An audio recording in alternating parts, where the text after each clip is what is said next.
draw this for you. Okay, so perfect competition has these three characteristics. One is that there are many sellers. So I like to think of each seller being a drop of water in the bucket. So that's how many we're talking about. So a large number of sellers. If I was to think of filling this bucket up to halfway, and if I added a drop of water to the bucket, would you see the bucket level rise? That's how big. Each individual seller is a drop of water in the bucket. In other words, their production has relatively no impact on the entire market. Okay, so many sellers meaning there's a large number such that no individual seller has market power.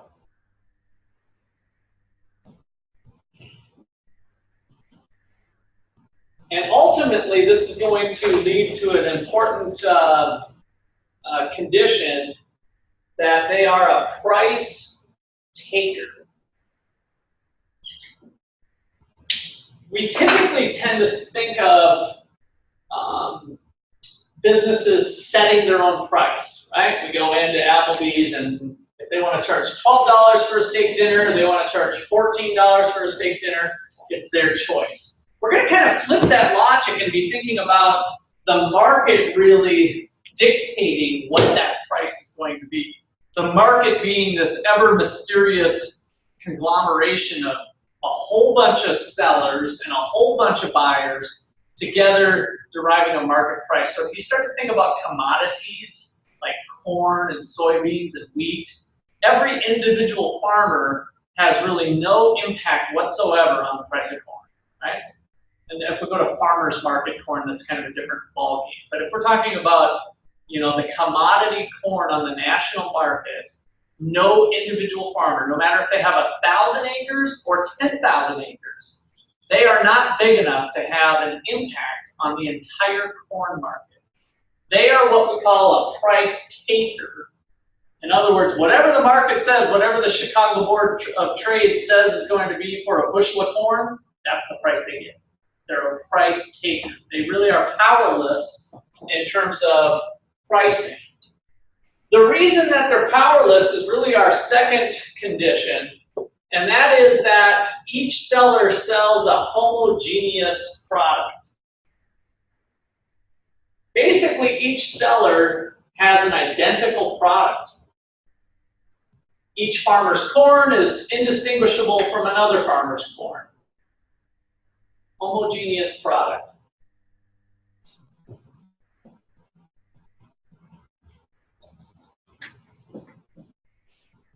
So that contributes to it. And then the last condition is that we have free entry and exit. Free entry and exit. It's relatively easy to enter the market, and it's relatively easy to get out of business. You can go in, you can come out. For free entry and exit. Okay, so those are the conditions for perfect competition. It's kind of this artificial environment that we can think about and relate to real-world scenarios that may not fit perfectly into it. So the farming example with agriculture probably comes as close to perfect competition as we've got. But even there, if we start, depending on the circumstances, if we've got a $500,000 combine, is it really easy for somebody to start up a large-scale farming operation? Well, probably not. You know, if they've got a hoe and the sweat on their brow, they might be able to start growing corn, but not at a level that's significant to participate in the larger marketplace. However, if they credit, they can maybe borrow the combine to harvest corn or lease it, right? So there's all kind of little nuances like that. So farming falls probably the closest into this situation as we've got. At the other end of the spectrum, we have monopoly. Instead of perfect competition, we have no competition. Monopoly, by definition, is one seller. So assumption number one is that we only have one seller.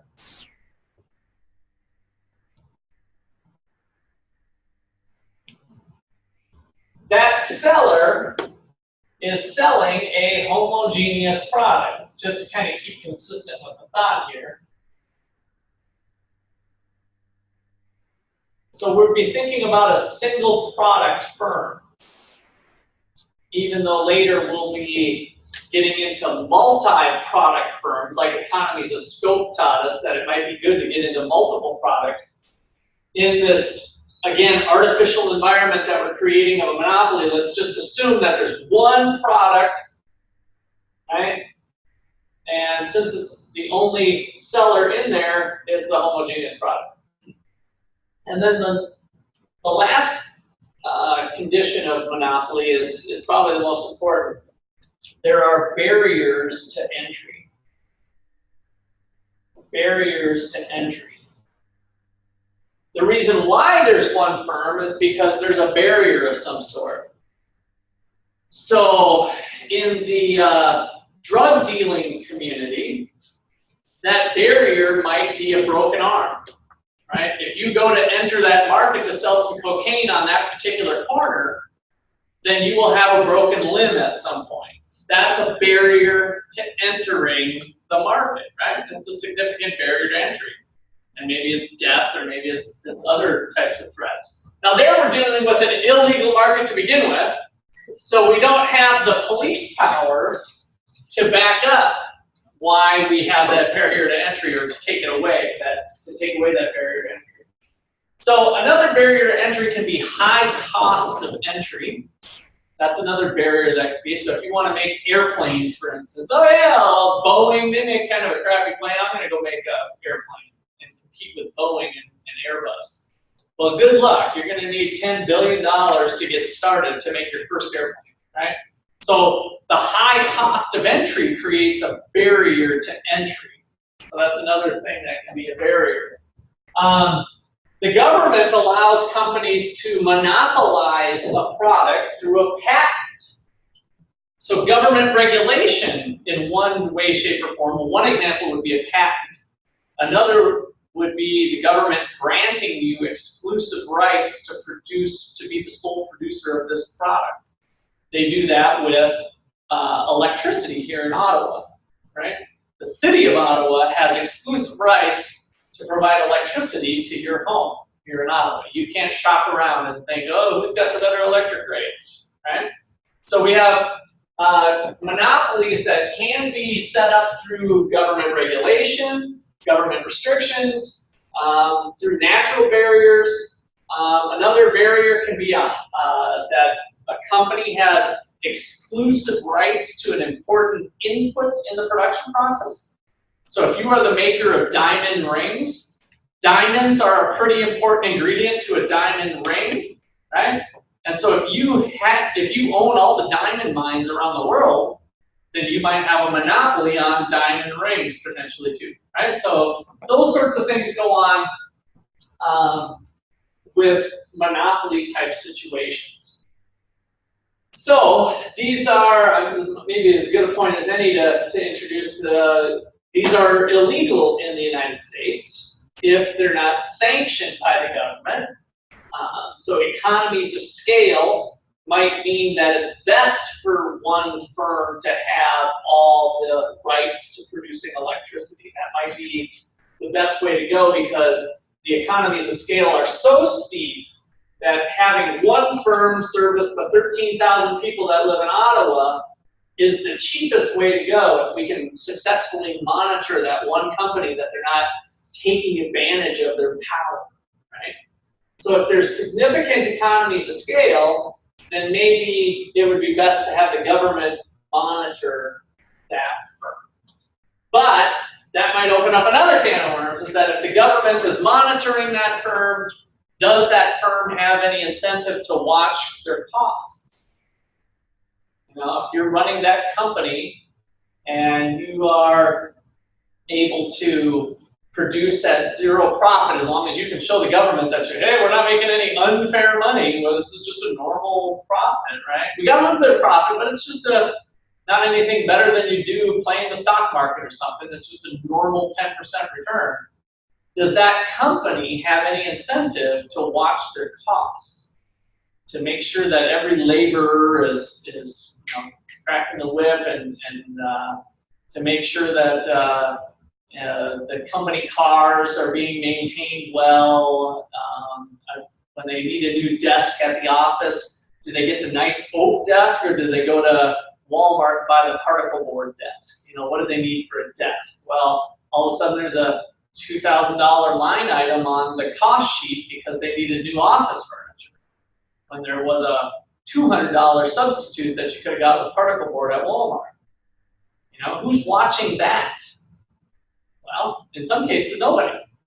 As long as you can justify the cost for the product, then we might start to see those costs start to float up, even if the government is monitoring it. And then worse yet, if that particular company is contributing to the politician's campaign, then all the more so it might be difficult for them to take a close scrutinizing look at their books and make sure that they're playing by the rules, right?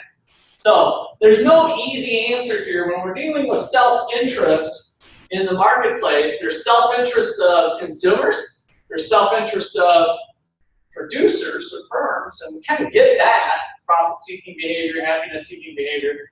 But then sometimes people just rely on the government. Oh, well, yeah, well, that's why we need the government. The government needs to come in. Well, the government sometimes has self-interested behavior going on too, that it might be beneficial for one particular constituent within the government to tilt the scale one direction or the other, right? So self-interest, nobody escapes self-interest, including the government. And so economists with public choice theory are kind of savvy to that, and have raised that as an issue over the last 30, 40 years, that if the market's not working so hot, the government solution is not a better solution if it comes up with a worse answer than what the bad situation with the market was in the first place. That kind of makes sense, right? If the market screws up, if the government comes in, who's the angel that's watching and that's governing all the rules of the game, right? It's not God, it's not the Holy Spirit coming in and governing things. It's the government. The government's run by human beings. Those human beings can be just as corrupt as the business people or the consumers that were involved in the first place. So we're all kind of in that, we got a bunch of sinners all involved in the marketplace. There is no angel that's governing everything. So we gotta be thinking about that. Okay, so that is monopoly. So these are kind of what I call the polar ends of the spectrum of competition. We got perfect competition on one end, we got perfect kind of monopoly situation on the other. Reality is typically somewhere in between, right? So we start loosening up one of these assumptions or one of these assumptions, and we start falling in between. One of those in-betweeners is monopolistic competition. So if this is the center, I would put monopolistic competition right in here.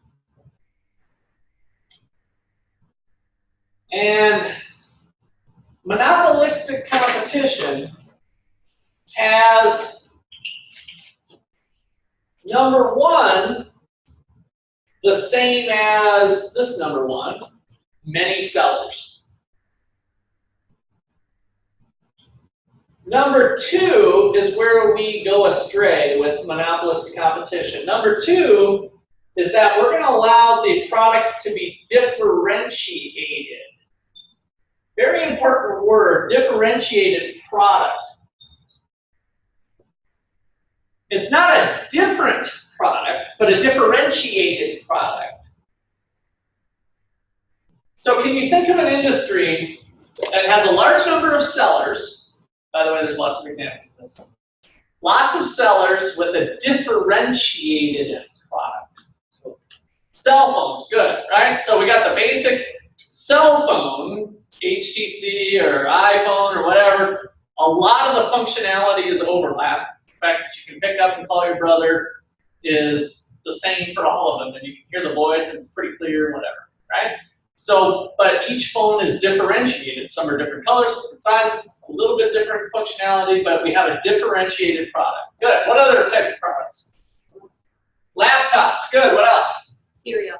Cereal. Good. What else? Calculators. Calculators. Good. We could run down almost the whole list. Maybe it's even the whole list. I'm not sure, but it's close to the whole list of every product at Walmart in a general category. Dish soap, underwear, DVDs, you know, you name it. In other words, this is where the world lies, is somewhere in here. A lot of the world lies in this particular environment. And so that differentiated product is how firms differentiate themselves from others. We still have lots of them, and there's free entry and exit is the last thing. So this, number 3, is the same as this one. Free entry and exit. So the only thing we've done is we've tweaked the homogeneous product. Instead of one farmer's corn being identical to another farmer's corn, we're going to allow them to have a differentiated product. And that's what pulls us a little bit off of this angle, but doesn't put us over here. Okay, questions or comments on that? Next and last of the 4, these are 4 market structures. Oligopoly is the fun little word, new word that you might not have ran into before. So oligopoly is somewhere over here. Oligopoly, O-L-I-G-O-P-O-L-Y, oligopoly. So number 1, we're going to have a few sellers. A few sellers. What do I mean by a few?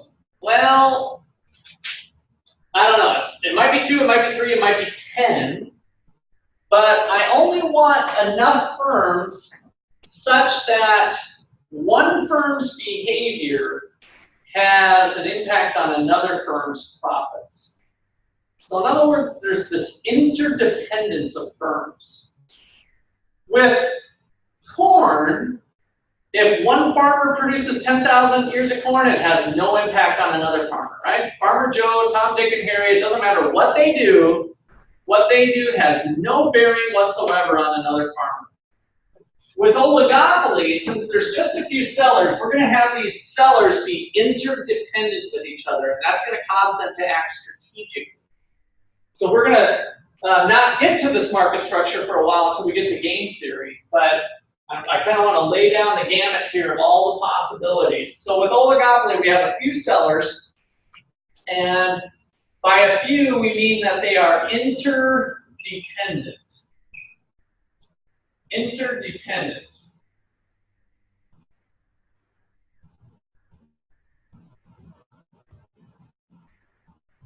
And that's going to cause them to act strategically.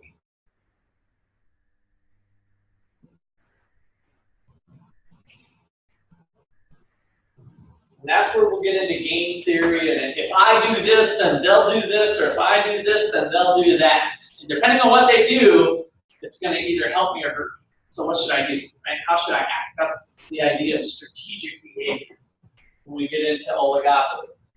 All right, so with oligopoly, we can have a homogeneous or differentiated product.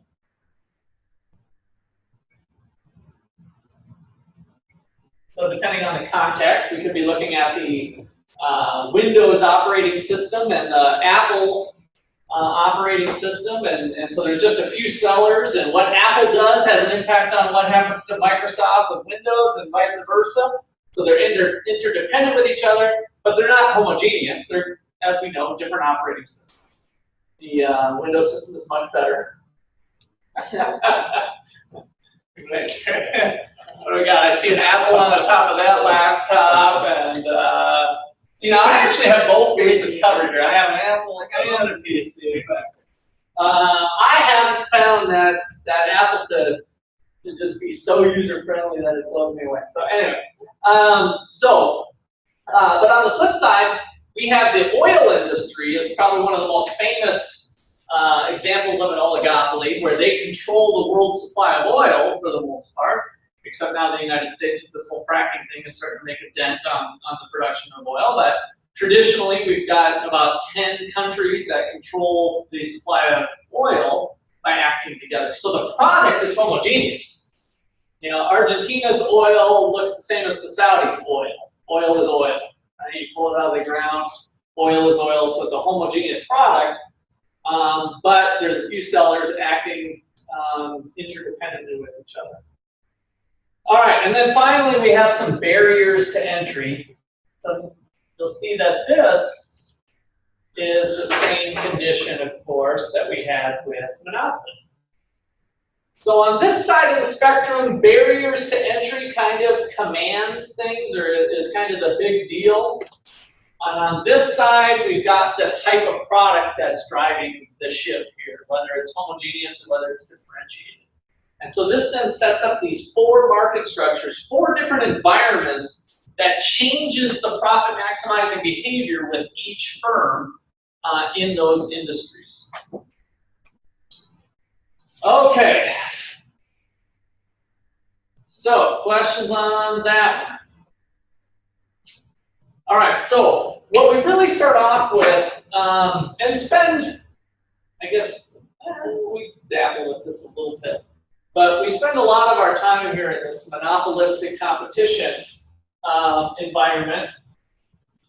And we do need to understand perfect competition, not because it's the most applicable thing, but as we make changes to our company or our company's product, we should be thinking about if we're moving one direction on the spectrum or the other. You know, if you're moving to be, and your gut kind of tells you this, if you're, you know, does each company strive to be the same as their competitors? No, they look for that edge, right? That competitive edge. So what they're trying to do is differentiate their product. And the insights that we'll have from that are important when we look at the overall market structure and as it relates to entry and exit. So let's start off with our perfect competition model.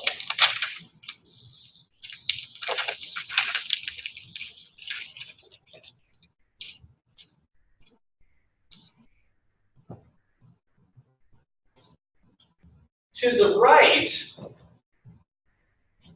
we spend a lot of chapter 8 on talking about the market, supply, and demand. So to the right here, we have the market. We've talked about the demand curve. We talked about Tom, Dick, and Harry, and then all the other consumers, about how the individual behavior can be captured by this market demand curve. And that sets the stage for producers providing product to the market and seeing how much they're going to be able to sell at various prices. So the law of demand was, as we decrease price, we sell more product. I think we did that on the first class, so that increased quantity demanded. But what was that last Latin word that we added on to the end of that? What's that? She knows? No. Oh, Keith knows. Yeah, that's right. Keith, you came up with that. Do you remember that little Latin word we tacked on to the end of law of demand? Ceteris paribus. Ah, good, very good. Ceteris paribus, yes. So ceteris paribus was what? Somebody other than Keith, tell me what that means. Holding things constant. Other things constant, good. So we're going to let price fall, but we're not going to let other things change. And those other things are just as important, well, I don't know if just as important, but can impact demand in different ways just as much as price, depending on their magnitude. So those are the things that end up shifting the demand curve. And so when we write this demand curve, we might be holding the average level of income, if this was pizza or something in Ottawa, the median income is held at $30,000 per year. Now, if Ottawa opened up a new industry that brought in a bunch of $20 an hour jobs, $20 to $30 an hour jobs, and that caused the average income to rise to $40,000, pretty big impact, probably somewhat unrealistic, but this is economics class, we can make assumptions like that. So, what happens to the demand curve when there's more income? Would it shift to the right or to the left? This is what it was when it was $30,000 for the people, and now we're going to have the average income increase to $40,000. Would shift to the right? Shift to the right. Good. Now, the story that you need to tell is this. This is where at the very beginning of the hour, I think I asked you guys, what's the independent variable, what's the dependent variable? What was the independent variable, price or quantity demanded? Price. The independent variable, price. Now that's weird, by the way. Maybe some of you are itching back to math class way back when. This was normally the y-axis, and this was the x-axis. And what was the independent variable, x or y? Oh, sorry. X. That's right. So x was the independent variable. But in economics class, this is the independent variable. So if that, by chance, is hanging anybody up, this turns out to be a historical accident. Alfred Marshall was the first economist to kind of put together what we call the demand curve today. And in a footnote in the academic journal that he wrote the demand curve in, he just happened to put price up here and quantity down here. Now, if we did put quantity here and price down here, what would that curve look like? Would it look like this, or which one would it be, A or B?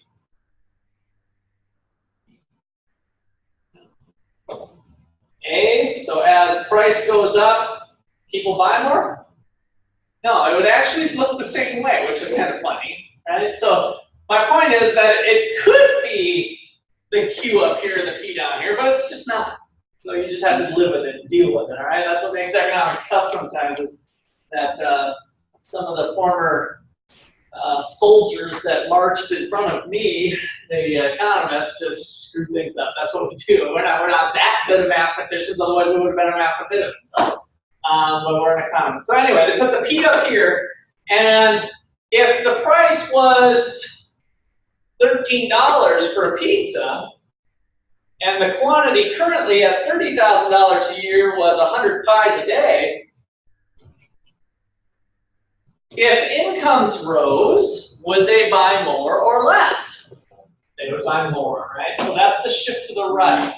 So at $13, now that they're rich at $40,000, they're not going to buy 100, they're going to buy something more. Even if prices were $16, they used to buy this much, but now that they're rich, they're going to buy this much. Even at $5 at Casey's. I better go to Little Caesars. Yeah. At Little Caesars, they used to buy this much, but now that they're rich, they're going to buy this much. So at every price, they used to buy this much, now they're going to buy this much. At this one, they used to buy this much, now they're going to buy this much. You see what's happening? We're shifting all of those points to the right by some amount.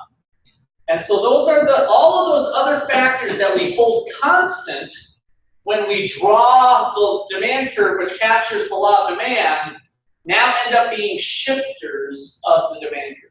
It's either going to shift it to the right or to the left. So an increase in income causes things to shift to the right. Always. If you have more money, do you always buy more of all goods?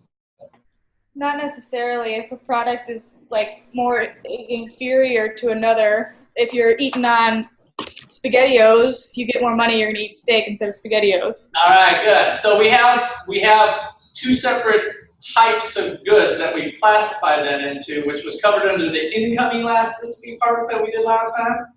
So for normal goods, which is kind of easy to remember, a normal good, you make more money, you buy more of it, right? That's the normal relationship that we'd expect.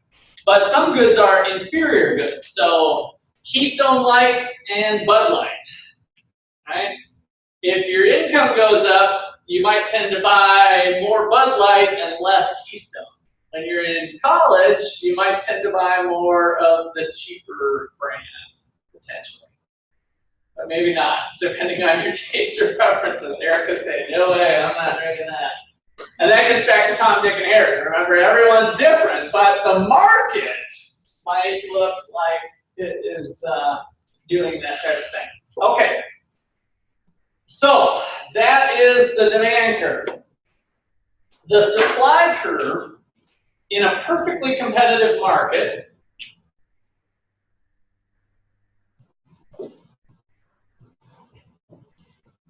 reflects the cost of doing business.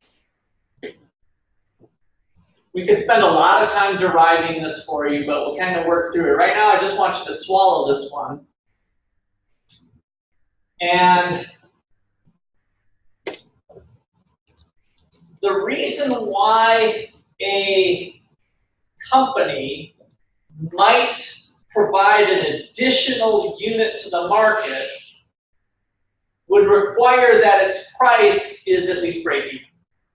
That makes sense compared to what we've done with all the break-even analysis. So the marginal cost curve is the supply curve. They're one and the same. The company would like to get more, but the minimum price it must get in order to bring an additional unit to market is the marginal cost of that unit. So the supply curve is the marginal cost curve in a competitive market. Let me write that one down.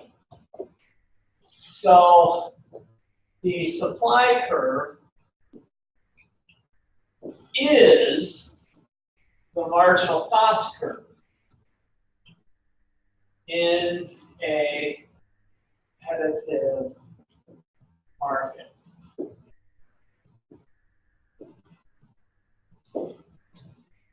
Why? Because the firm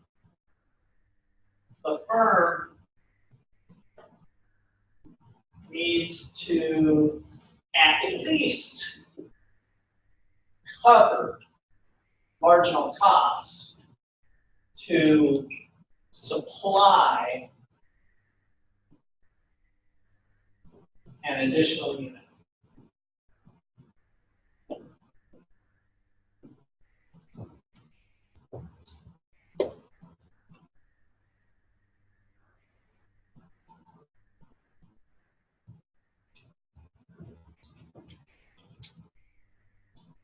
Now, another thing that's been in your textbook, but maybe in a way that you didn't quite pick up on it, maybe it was. The demand curve is also the marginal benefit curve. The price, the benefit that we get is at least as much as the price we're willing to pay for it. Right? So when we did that whole marginal analysis, in fact, that last quiz question that we just looked at, if the cost of an additional unit is greater than the benefit I'm getting for it, what would be the appropriate response? If at this quantity right here, which is 190, so for the 190th unit, the cost of the 190th unit is this much, the benefit I get from the 190th unit is that much. You wouldn't buy the product. I should do what? You wouldn't buy the product. Wouldn't buy the product, right. So I wouldn't buy it, or as that question was phrased, which was a little bit different with marginal revenue, I would reduce my consumption, right? So I would reduce to here and get to that point. So that logic plays through at an individual level. Here at the marketplace, we can think of it even a little bit differently as the aggregate behavior of a bunch of people.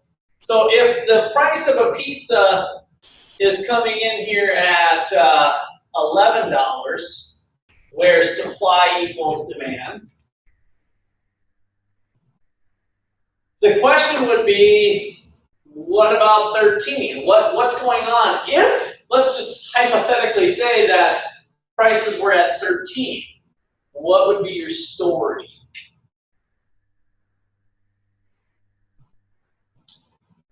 Tell me what's going on at a price of 13.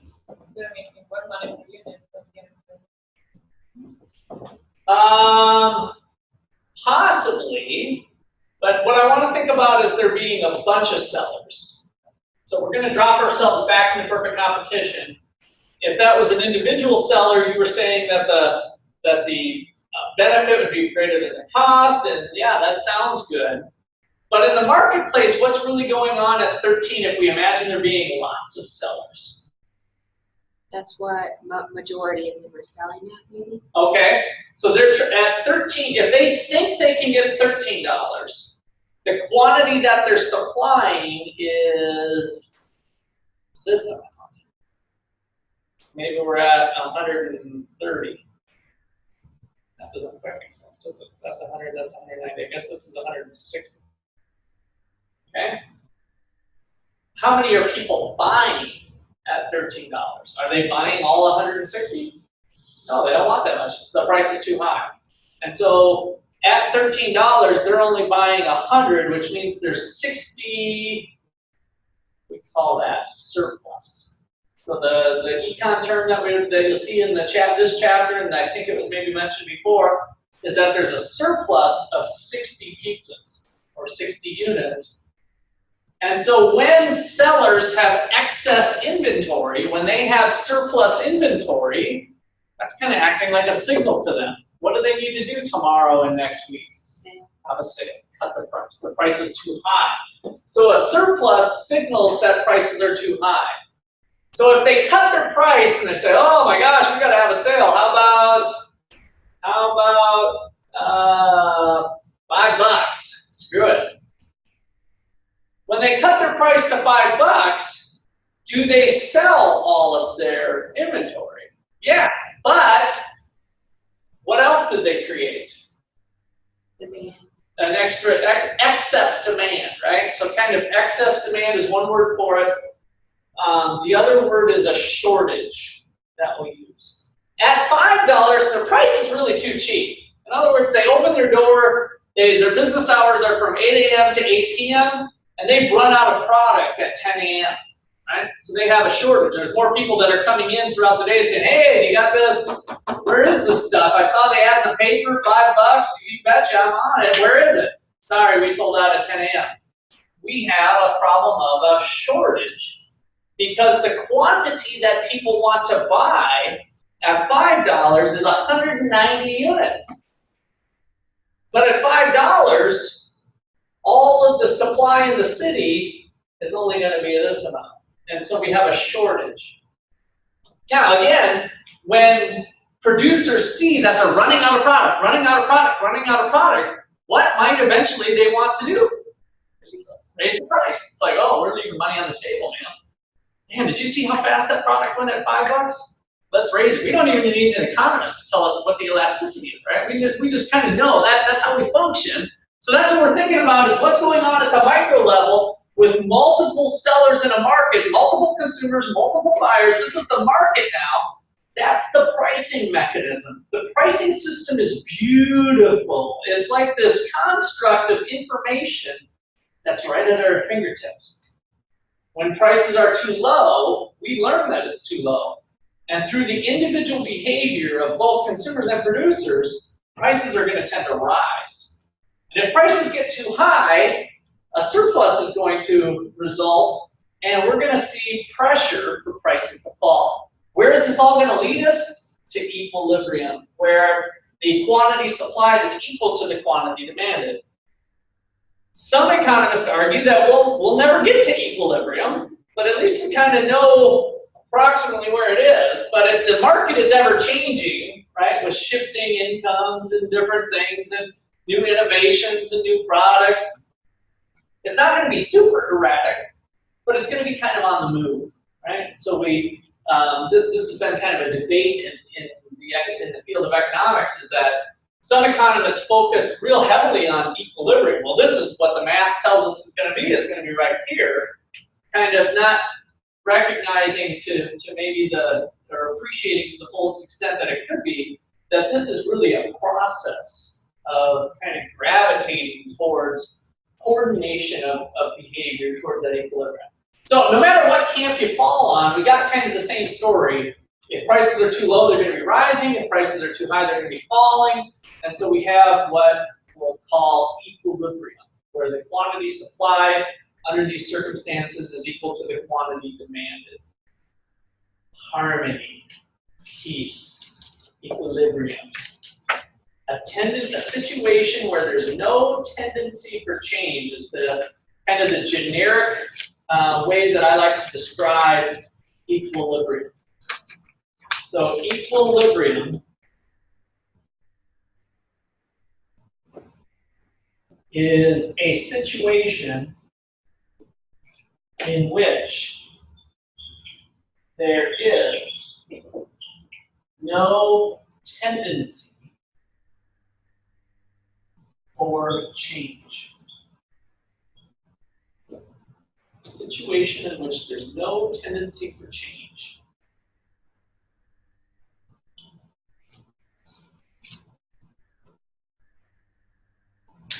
Okay, let's take a break there. We'll continue on. We'll get a chance to regroup.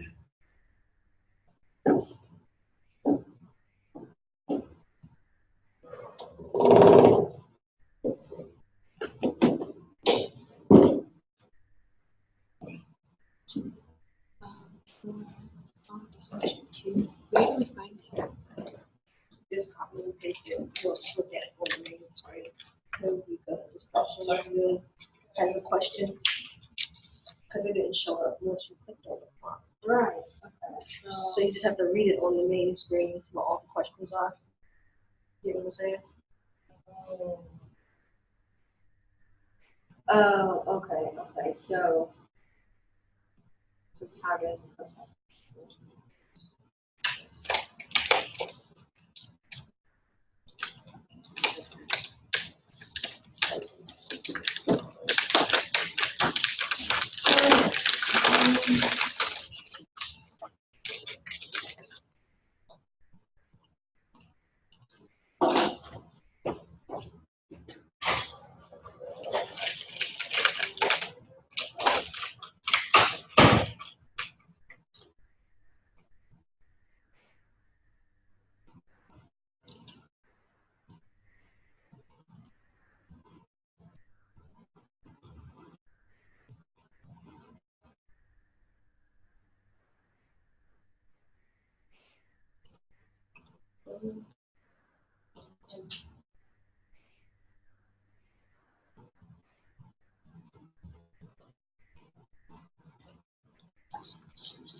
Key. Hi, Key. Why are y'all so quiet? Hi, Shanita. You should be turning up and not eating cheese or I'm eating. pickles or peanuts or. They're almonds, friend. They put these in Nutri-Grain bars. No, they don't. They don't put almonds in Nutri-Grain. Probably a granola bar like Nature Valley. Nature Valley? At least it's still a granola bar. I got a granola bar, but you can't see it. Let's see. Hey, can you take all of them? Woo! It's cold in here though. It's freezing. No, it's cold all over the campus. What state are you in? Ohio? Oh, she's up with yeah. We're only here for a few hours, so.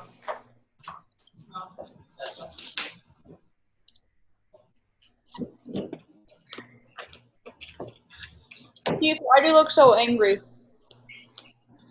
Ah, there's a smile. He's angry. I feel too late for that. Yeah. So,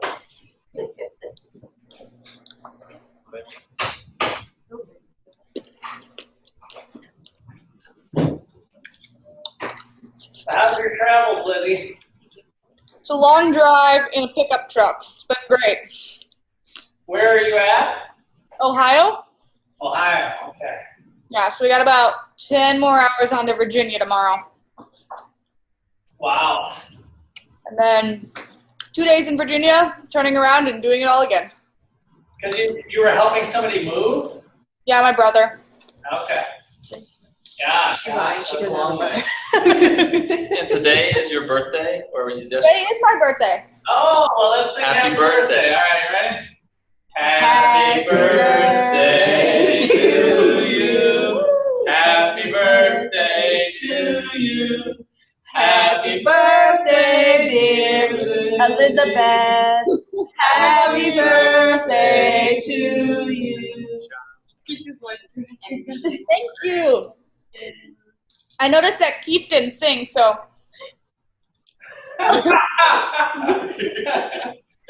I was orchestrating. Oh, I see how it is. He had the hand gestures going. I see. Somebody needs to lead the choir.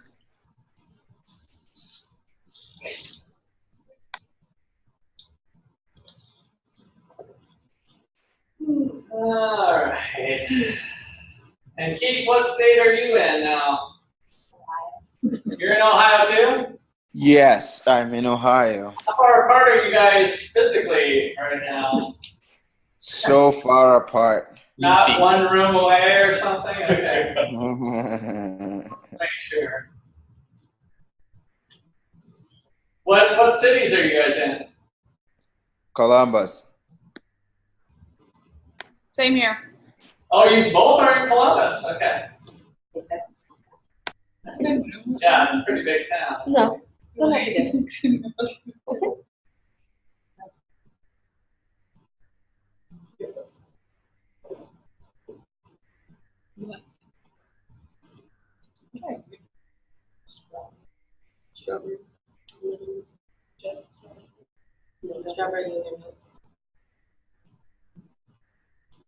Yeah, I don't really like it.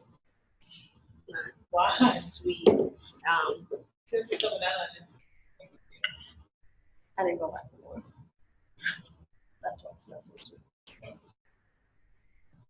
I'm gonna try peaches. I don't know how that's gonna. In what? Really peaches and strawberry yogurt. Oh, they don't. I'd stick with bananas, I think. Well, I bought some, so Blueberries. I don't like it. Clay, I assume you know about the banana deal at Walmart every Thursday? Yeah. Bananas. I do. No, I don't know. You don't? Why would you be That's why interested in Chris it? Yeah, has Very bananas good. every You know what? Thursday. Always brings bananas on Thursdays. Now I Yeah, know but it's why. not all the time. Sometimes Checkers doesn't have it. Banana Thursdays. Huh? Yeah. I've never been denied it. I buy it. Well, there was one week that it was like The checkers didn't have it in there. Really? Yeah. So you get it, what? So Walmart does the Walmart- price matching Walmart's thing, not- so the No, comp- it's Next Tomorrow. Thursday. Every Thursday, 19-cent bananas. They're normally 55 cents. As you might know, Yeah, they went up market there by price, right? 52. Like it could be 55 cents or something.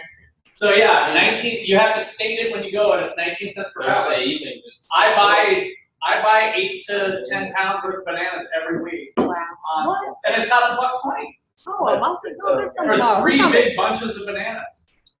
And now it's Oh, the organic. Walmart. Like an old lady. Is it what? So that was organic. Oh, organic. Well, the banana inside. I think there's probably plenty You of do it, chemicals yes. on them, but so that's never stopped. That's smart. Oh, I think it'd be hard here. Oh, not so much in Lawrence. Oh, Yeah. Research. Bananas tomorrow.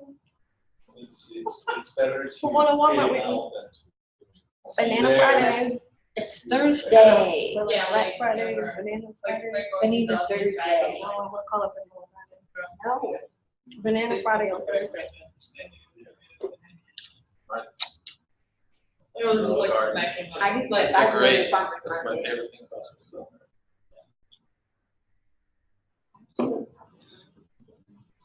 I think I saw some, say that, all those GMO seeds and stuff like that, they cost like $1 and stuff like that. So. Birth Yeah. Oh, birth defects, yeah. And also like other things. See, but you have to be careful because like there was like a big fund that decided, you know, you can come there, you can have like harvest and they'll give you like whatever you harvest. Like you can like take it with you, whatever your homegrown stuff. Well, what they would do is they would grow it as organic, they would keep them the cheap kind of Walmart for tomatoes and stuff. That's what they So would give you. those as the organic in the stores. So you don't end up like you end up like digging in the ground, you're thinking that you're gonna get the organic tomatoes, and they'll give you like the cheap ones from. Making money, check work.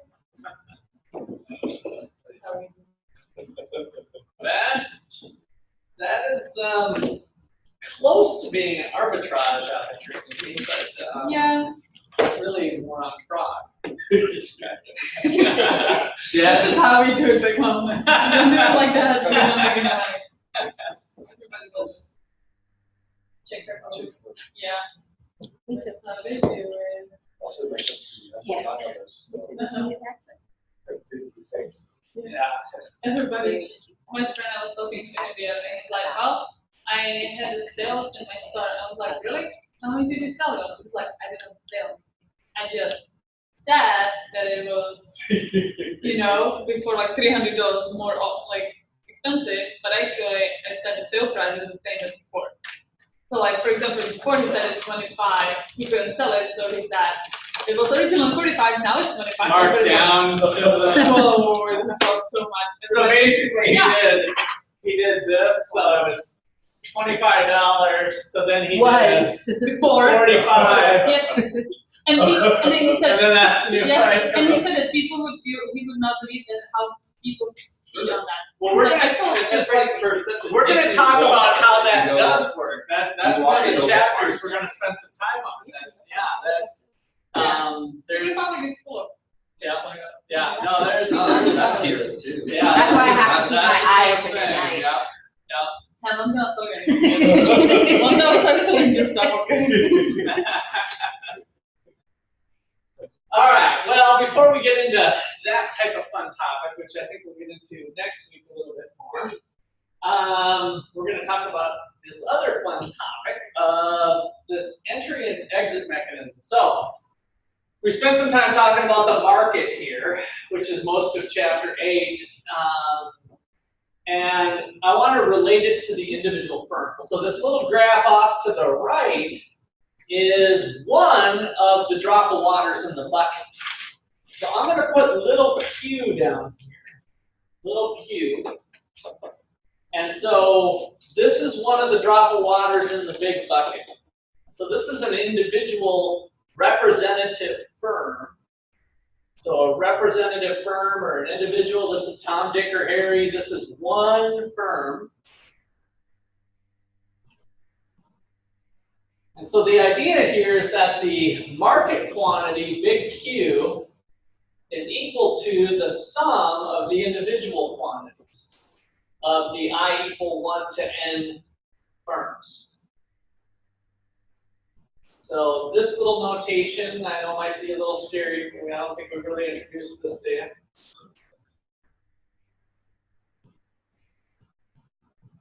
So all this is saying is that if there is 10 people, we take Q1 plus Q2 plus Q3 plus Q4 all the way up to Q10, right? So this little formula expands out to Q1 plus Q2 plus dot, dot, dot, Qn. N equals 10, then it's 10 companies. If N equals 1,000, it's 1,000 companies. And this is very similar to what I did at the beginning with the market demand curve of Tom, Dick, and Harry, and they all have different individual demands. Now we're talking about the supply of the product. We've got 10 different companies. This guy does 7 units, this guy does 2, this guy does 4. We add them up, and that's the market quantity. Okay? So conceptually, I just wanted to motivate that this is Q. This is one of those guys that is producing, contributing to the big Q over here. All right, so what does this person's demand curve look like to them? Remember I told you they were a price taker. Again, we're looking at perfect competition. So to the individual firm, whatever the market is spitting out is what they're going to take. And so the demand curve ends up being the same amount. If they produce this many units, they get 11 bucks. If they produce this many units, they get 11 bucks. If they produce this many units, they get 11 bucks. So it's like the demand for their corn is perfectly flat or perfectly elastic. Elastic, good. Perfectly elastic demand. I told you we were going to come back to that in one of these settings.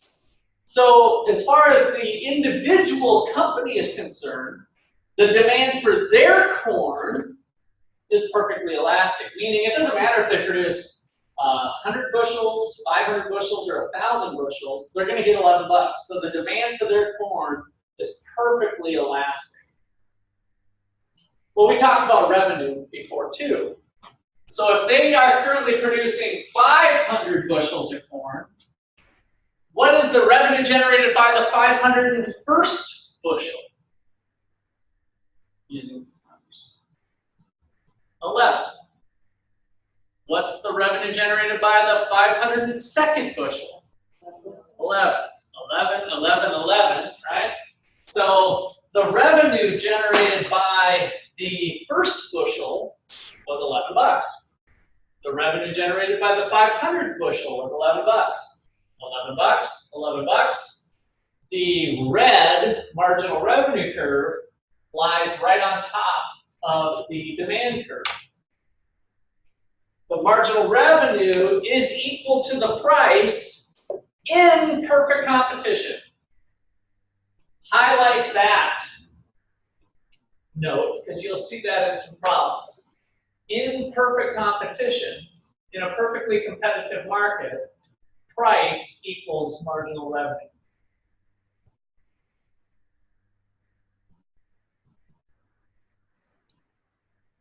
The reason that's important is that when it comes to profit maximization, we need to bring in the other side of the equation, which is marginal cost. Good.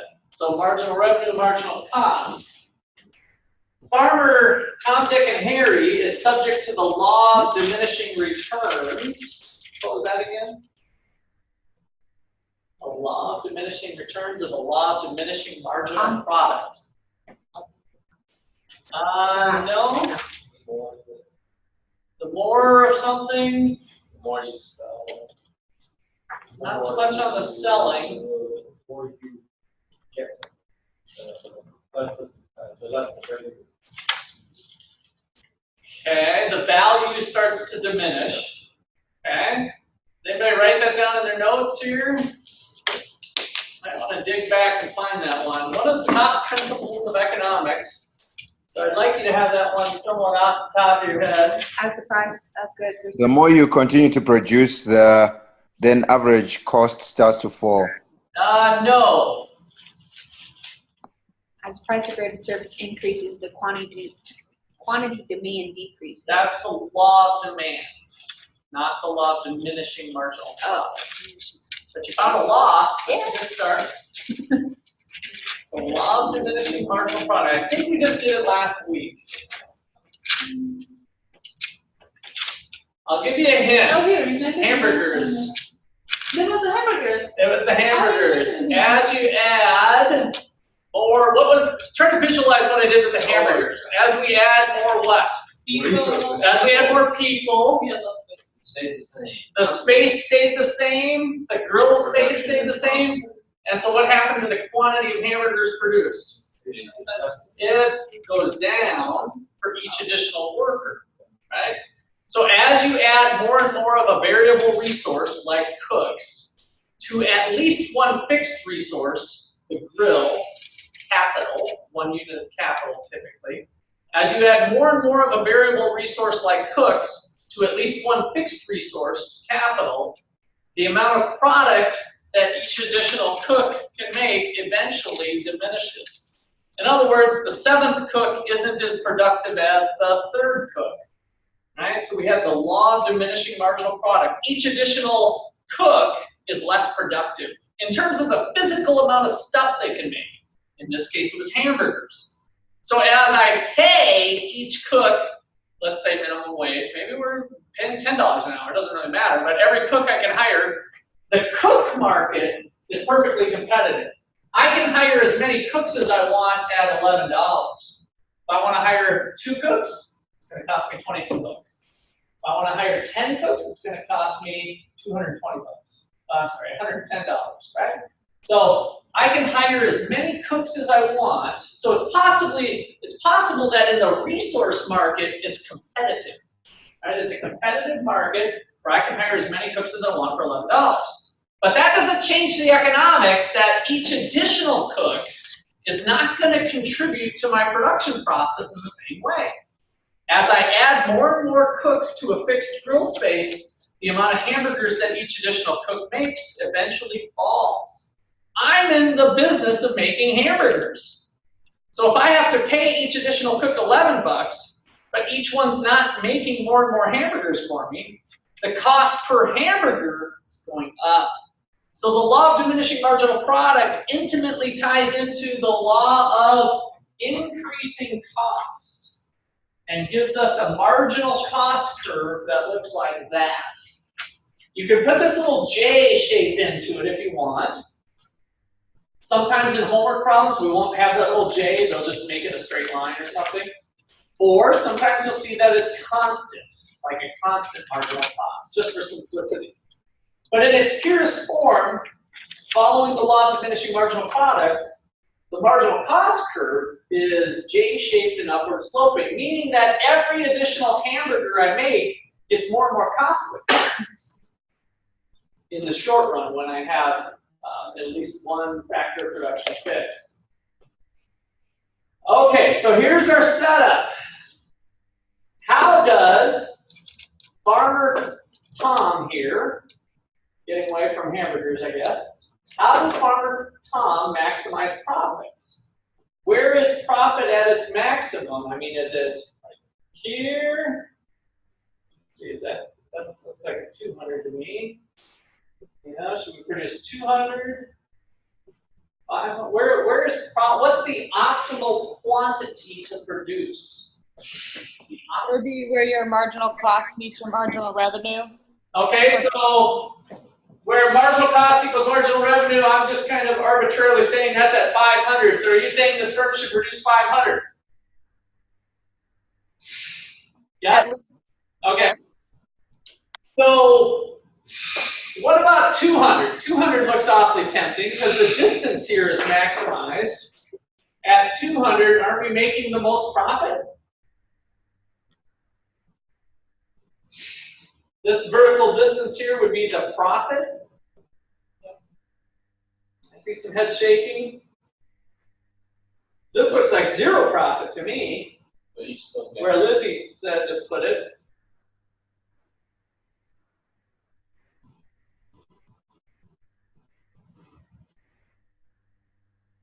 But that profit you would have made as well. Why do you say that? That you would have made it as well? I mean, Are you in the 200 camp or the 500 camp? We're kind of asking you guys to, I thought you were in the 200 camp. Lizzie was in the 500 camp. But if I'm gonna say, get the same price for no matter how many I'm gonna. That's true. That's absolutely right. You're going to get the market price because we're in perfect competition. So the revenue, the marginal revenue was $11 using these numbers that I have here. And let's just say, I guess for fun, that this is, what do we got here? $11, $4. At this point, where this thing bottoms out, let's just say it's $4. So do we want to go to 500 or do we want to stop at 200? Well, at 200, you technically making the most profit per unit, but at $500, you're making more. It's at the point, that top point where you can make the most in total revenue versus just individually per unit. Okay, so one way to think about it is to say if you're at 200, are you dumb or smart for producing the 201st? Is that a good move? Bad. So let's just say that we're at 200. Let's just pretend that we're here. Should I produce the 201st unit? Yes. Why? Because if you stop at 200, then you are giving up a lot of other profitable transactions that you could have been able to get. Okay, let's narrow down exactly how profitable those would be. For the 201st unit, how much are you going to sell it for? $11. 11. Sell it for 11, and how much is it going to cost you? 7. Or Was maybe it sell it over. 4? If this was the actual bottom point, maybe it's $4.02 or something, right? Are we making money on the 201st unit? Yes. Should we make it? Yes. Should we go to the 202nd unit? Yes. Costs went up, though. Isn't that bad? But it's still under your profit. It's still under your, careful, Revenue, sorry. the revenue, right? It's still under, it's not under your profit, but it's under your price. So the 202nd unit I'm going to sell for 11, and it's going to cost me now 204 cents, or $4.04. Is that a good thing to do? Yeah, keep doing it, right? So as we move this direction, what we're doing is we're adding money to the profit pile, right? If we almost think of like a bucket of money here, and here it is at 200 units, this is how full we are. If I do the 201st, I'm adding money to the bucket, and it's getting bigger and bigger and bigger and bigger and bigger. And where does the profits get maxed out? Where marginal revenue equals marginal cost, right? Because now again, why not make the 501st unit? The cost rises and it's now above the price. So the cost is $11.04 and the price is 11. That's a dumb thing to do. So don't do it. So we're going to maximize profits right here. That is the holy grail of profit maximization. Produce the quantity where the revenue generated by the last unit produced is just equal to the cost of the last unit. If you really believe that, that is decision making at every business, every decision.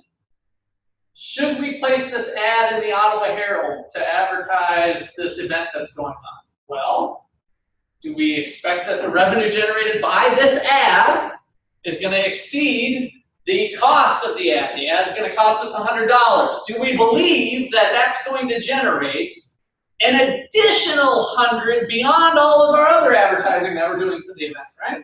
Is that ad, do we believe, now we might not know this with certainty, that's a different question, we'll get into the uncertainty chapter down the road, right? But do we believe that the revenue generated by that particular ad will be greater than the $100 cost of placing the ad? If we believe that it's going to generate enough people through the door in terms of ticket sales, do it. If it doesn't, don't. That's it. Right? That's the decision at the margin, and that's what brings us to this point at 500 is the profit maximizing point. Now, how much money are they making? 500 is the quantity. We all agree on that, I think, now. How much money are they making? How profitable are they? Are we Warren Buffett profitable, or? Go ahead. $5,500. $5,500. How'd you get that? The quantity produced times the amount of the price. Okay. So that doesn't sound like profit, though. That sounds like price times quantity. That's revenue. Right. So how much profit are they making? So that's half of the equation. So profits equal total revenue minus total cost. I should have let you tell me that instead of me. Price times quantity. How much money are they making? $3,500. How'd you get that?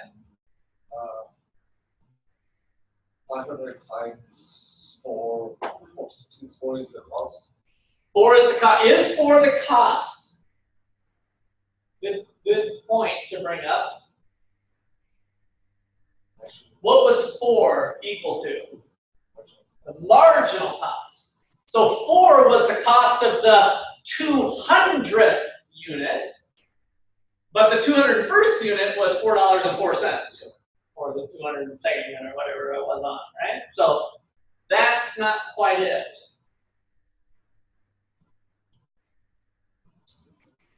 So what would the cost, what would the profit be? You kind of think maybe graphically or however your brain's thinking. I just want to know what you're thinking at this point. What's that? Fixed cost and variable cost, you're right. So if we take this, we know that total cost is equal to total variable cost plus total fixed cost. Do we have that information up here? No. So that's good that you recognize that the answer is no. Now, what people are often tempted to do is to say, oh, well, if the 201st unit gave me this much profit, I take this plus this plus this plus this, right? The 477th unit gave me that much profit. This number plus this number plus this number plus this number plus this number. Basically, this whole shaded area is my profit. And then if I did, you know, if it was a nice little rectangle, or maybe I could estimate what the area of the shape is. And that's still a wrong answer, because you astutely brought up something that's missing from that analysis. What? Fixed cost. Good, the fixed cost, that's right. So the fixed costs aren't included in that. Remember that the marginal cost is the change in total variable cost over the change in quantity. So that picks up all of the variable costs, but if you have a bunch of fixed costs, you might still be losing money. In fact, when we did this in the cost chapter, this might have been the first week, remember that in the most general sense, it's kind of bowl-shaped, and it cuts through the minimum? If my average total cost curve is up here because of the combination of variable costs and fixed costs, is this company making money or losing money? Losing money. Well, wait a second, I just said, oh, it's the holy grail of profit maximization. All you got to do is set marginal revenue equal marginal cost, produce 500, and you will be maximizing profit. Did I lie? No, it's just Okay, so in this case, it's a loss. But what can you tell me about that loss? In other words, if I produced a little less, or a lot less, is that a better position to be in? Or could I be better off by producing a little more? If we fall into that same logic that we did before. 500 puts you in the best spot possible. Okay, so tell me about that loss thing though. So we're still losing money. Tell me about the loss. Give me just a little bit more information. You're on the right track. I like, you said the best spot possible, but just kind of give me a little more on that. You're losing less money. Good. You're losing the least amount of money possible. So profit maximization turns out to also be loss minimization, which is sometimes the mode, unfortunately, you have to go into when you're losing money at a company. Hopefully you guys won't be there, but sometimes you might be. Your decision of whether to place the ad in the stupid Ottawa Herald, sorry, that's being recorded. Your decision is still the same, isn't it? Whether you've lost $50,000 this year, whether you've made $150,000, your decision of whether you should place the ad next week in the Ottawa Herald is exactly the same, whether you're losing money or making money, right? So this is the profit maximizing quantity, but it's also the loss minimizing quantity. It's the thing you should be doing regardless of your situation. It's how you make yourself the best in the best place, is by always analyzing those decisions at the margin. Okay, couple little tidbits here, and then we'll move on to something else. Graphically, you can show the amount of the loss by doing this little maneuver. In fact, let me just kind of re-maneuver myself here. If we take, we did this rewrite of the profit equation, which is a handy one to know. So price times quantity minus, another way to think about this is average cost times quantity. My average cost per unit times the number of units I made, that would be my total cost. Which is also just, once we write this out, it kind of makes sense, but until you get it down, it's kind of hard to digest. The difference between price and average total cost times the number of units I make is another way of rewriting the profit equation. The reason I wrote it this way is to come back and tie to it graphically. So on the graph, add a quantity of 500. The average total cost per unit I get by going up to the graph of the thing, of the data point I'm trying to pluck off, hang a left. That number right there, which is a dollar number, remember, it might be 10, 13, whatever it is. I guess it's something greater than 13 according to my numbers. That is the average cost per unit. The price is still 11. 11 minus some number that's bigger. Let's just say it's $15. I'm losing $4 per unit times how many units? 500. So $4 loss minus sign times 500 gives me a $2,000 loss.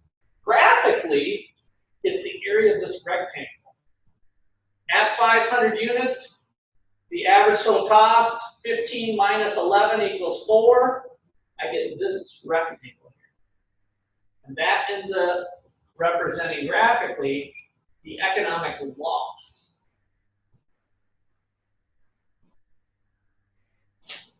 Profits are calculated the same way. I won't muddy up this, or if I muddy it, I don't encourage you to muddy it. But if our fixed costs were a lot lower, that would have dropped this average total cost curve down, and maybe we'd be profitable. So imagine the line that's kind of coming through like this, except it still needs to bottom out. Then at 500, our average cost per unit would have been down here. Our average cost would have been on the new line, and we would have had a rectangular area that would have been the profit now. Okay. What happens in the market with lots of sellers when the average seller, if you will, is losing money? If there's 100 companies operating in this industry, and currently the average company is losing money, what happens? They exit, right? because of our, I already erased it, the free entry and exit condition, people aren't going to hang around. They might be able to lose money for a little bit of time, but in the long run, they're going to leave the industry, right? And companies do this all the time. It's like, well, maybe next month things will pick up. Maybe we'll bundle pizza with a soda and offer a deal. Maybe we'll add an arcade to our pizza place, and maybe we'll do this, maybe we'll do that. And pretty soon you run out of maybes, and you're like, you know what, this business sucks. I could be doing something else, right?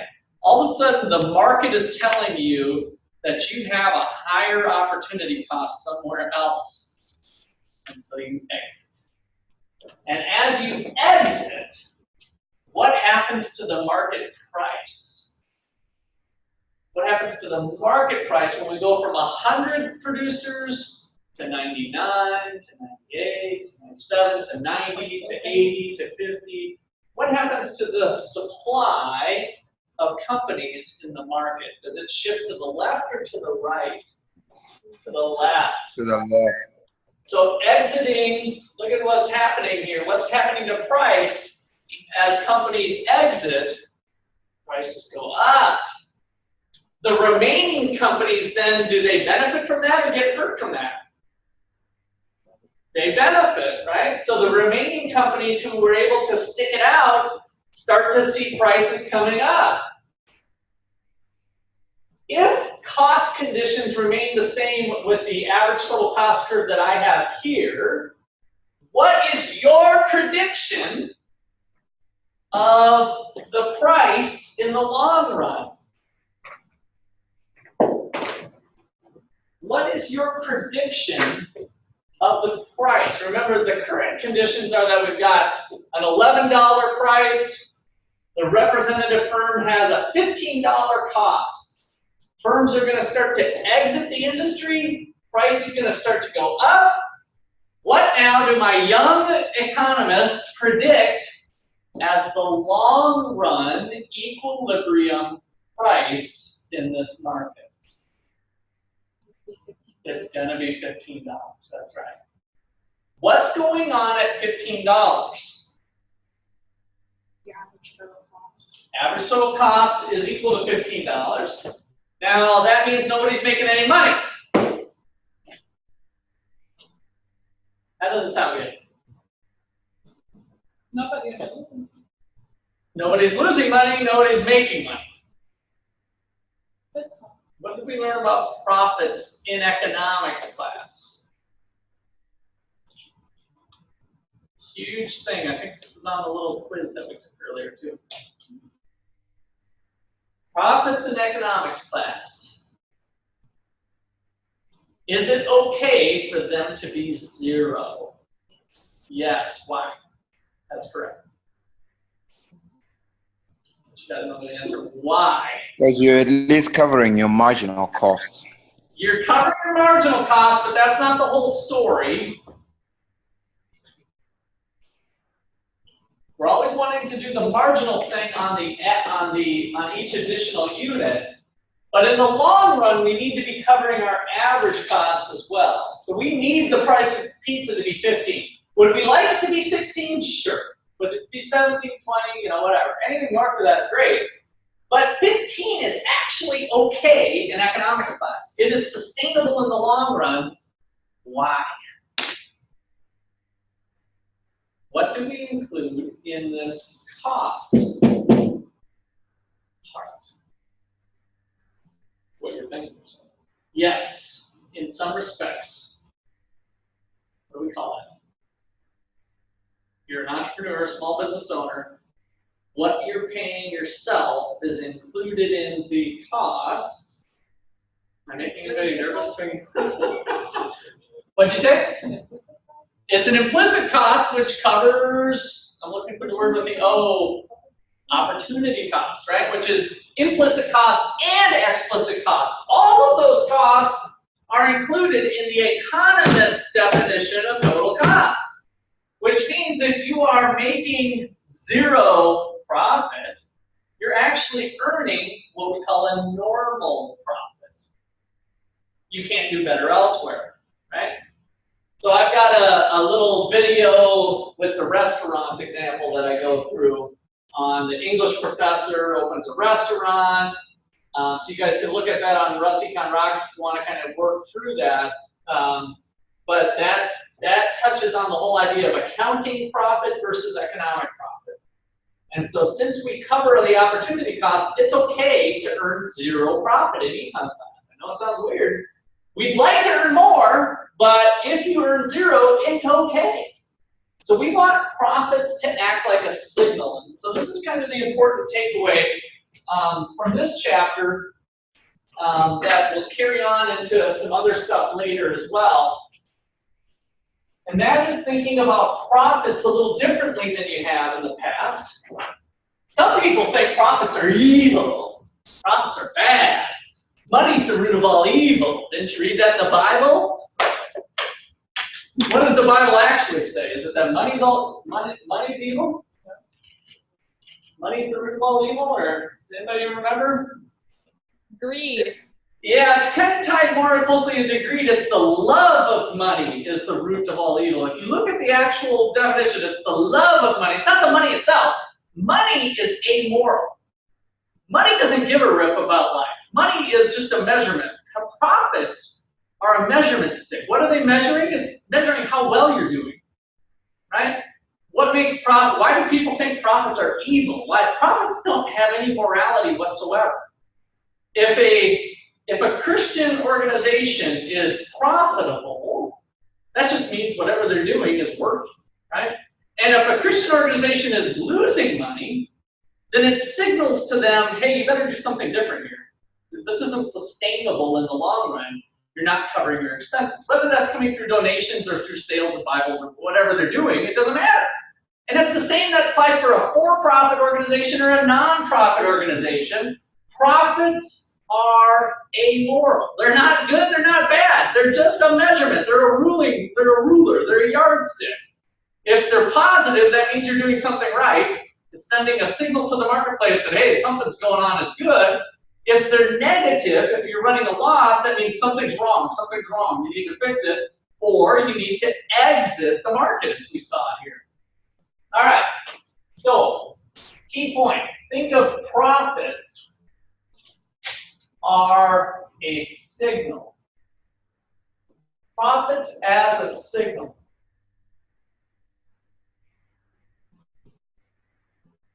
So, profits, and these are economic profits. I guess I'll write that word on it, but implicitly in economics class, whenever we talk about profits, we're talking about economic profits as opposed to accounting profits.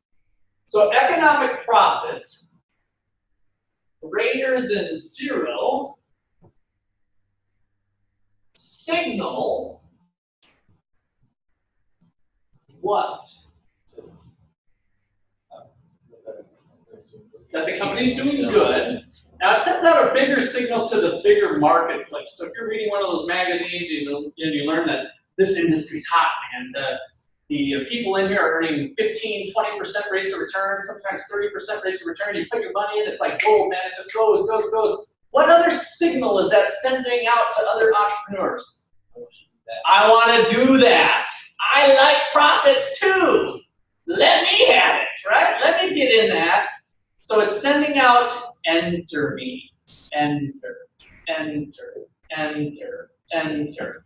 So that's the marketplace signal. When profits are greater than zero, they are above and beyond opportunity costs. Because remember, we always include opportunity costs in economics class. So if everybody else is kind of earning 10%, that's already been built into here. So economic profits greater than zero, signal, enter. Enter me for the market. And of course, it signals to the business owner that, hey, you're doing good. Keep it up. But it also should signal to the savvy business owner that I better be saving my money while it's good, because guess what's going to happen in the long run? When competition comes, what's going to happen to my big profits that I've been so proud of that got splashed all over the magazine? What's going to happen to those profits? They're going to go down, right? Microsoft's been in the newspaper here lately. Did anybody hear what happened to them? Bill Gates, big company, maybe you've heard of them. They make PCs and those operating software. What did they do? Yeah, they cut employees big time. So they're cutting way back. One of the most profitable companies in United States history, right? But profits are a flow variable. What they did in 1998 is somewhat absolutely irrelevant to what they're doing in 2014, right? It's like every year we're doing this double check. Profits are up, profits are down. Profits are a signal to you as a business owner and also to the general market. And so if you know that, and you know that you're in an industry that has free entry, then you better watch out and act accordingly and get them while you can. You know, some people think, oh, that's an obnoxious amount of profits. Nobody is worth earning that much. Well, the economists look back and say, probably going to be short-lived if there's competition. Get them now, because we've read plenty of articles where 3 years later these people are going to be in the gutter or bankrupt. Right? I mean, there's plenty of examples of companies that can go under in that amount of time. So do companies follow Microsoft's lead then and let go of some of their employees too? No. I mean, that's a good point. What do you think? What do other, you know, it's kind of a chicken and egg concept. You know, was it other companies that did something to make Microsoft do that? Or is Microsoft the leader of the market and then they're following? In some cases, both those stories are true depending on what's going on. And we'll get into that. That's a little bit more of a game theory thing where one company might be leading the market, which this is probably a good example. But I think with the case of laying off workers, it's probably more likely that there was other companies that are continuously thinking and turning and thinking and going and innovating and coming up with new things that makes Microsoft look like a dinosaur, right? We've got other substitute products. Instead of relying on a laptop, we've got these little gizmos. And instead of Microsoft providing the Windows, we've got Android. We've got other operating systems. And all of a sudden, that rug's just been pulled out from under them when they thought they dominated the market in operating systems. One little device comes along, and all of a sudden, Android gets a foothold into things. And these other, you know, of course, the Macs were always there with the iPods and those operating systems. And things change, things evolve. So people have the perceptions of these big giants being around, but there's been giant killers throughout all of American history the last 200 years. AT&T, the railroads, gasoline, I mean, the list goes on and on. There's giant killers everywhere. We don't have to worry about the market system not, you know, turning into something else unless we get the government too cozy with big business. That's a whole different story. That's a different thing we'll kind of talk about off and on. I think I've mentioned it before. But if we keep competition alive, then that's the result. And who benefits ultimately? The customers, yeah. The customers get low price, great products. That's it. That's the beauty of capitalism in a nutshell. Yes, does it have some issues? Yes, but if we take a bigger step back, a lot of those things are short-lived if we let the system kind of play out.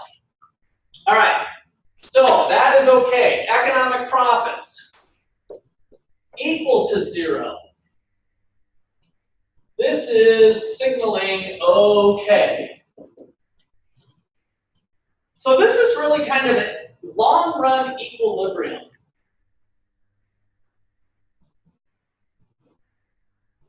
What was my definition I gave you for equilibrium earlier? But there's no tendency to change. A situation where there's no tendency for change. If economic profits are 0, there's a normal profit being earned, but anybody can go out and earn a normal profit, so there's probably not going to be entry, there's not going to be exit. We're just kind of in this situation where there's no tendency for change, right? So that's the signal that's going out to that market is don't enter me, don't exit me, just kind of status quo until something else rocks our boat. And then finally, economic profits less than 0. If we have losses, that signals you suck. Exit. So that's the tough one. That's hard for entrepreneurs to hear. Unfortunately, I've heard it before. We had a little coffee shop. And it kept telling me month after month, you suck. You suck. Go do something else. You suck. You shouldn't have this thing. You thought it was a good location, but it's not. Go away. Exit. Exit. exit. And you know, you hear it so many times, and your optimism starts to wane, and before you know it, you say, you know what? Freaking market, you're right. I'm out of here. Why didn't I listen to you like 3 months ago? Right? That's the way real business works. All right. So that's the way we want to start to think about profits. That's a very similar way, by the way, that prices work in the market system too. Prices go up, prices go down. So we can tell a similar story with prices. When prices are high, you know, that's telling one part of the market. When we talk about surplus and shortage, the prices are going to adjust, but that'll probably lead to more profits. Prices are low. Prices reflect information in the market. Okay. Questions, comments there? Yes. When economic profit is equal to 0, that means, technically speaking, let's say I'm not getting any cash as a profit. So in that case, how is it beneficial to you? Okay, you are getting cash because you've got your opportunity costs covered. Let me give you I'll give you a real short story of my English professor story, since I kind of brought it up. So, English professor making $60,000 at the university says, I hate you kids, I'm going to go start a restaurant. Right? So, when they calculate the restaurant profits, it is making $20,000 a year. Right? So we calculate total from an accountant standpoint, right? So all the operating costs, we take total revenue minus total costs, $20,000 a year. Is that good for the professor? $20,000 positive profit. Does that mean, professor, you're doing good? You're doing good. You're doing good. Why? That is just the accounting cost. And what else? His opportunity cost as a professorship, really, right? So what he could be doing is earning $60,000 as a professor, and he's actually just making 20 here. So even though the profits are positive, because we didn't include opportunity costs, we're getting the wrong signal. So my point with all that is that if we included opportunity costs, then economic profits would be -40. And I'm shortcutting some of my things, so I encourage you to go on the Rusty Con Rocks and watch the whole thing. But the economic profits would be negative, giving the professor the "you suck" signal, go out and do something else. But in reality, back to your cash flow comment, there's actually positive cash flow of 20. Right? See what I mean? Yeah. So the revenues cover more than covering the operating costs, the accounting costs. And so on paper, there's actually positive cash flow. But when you factor in the implicit costs, it means you could be doing better elsewhere. Make sense? Okay. Anything else there? All right.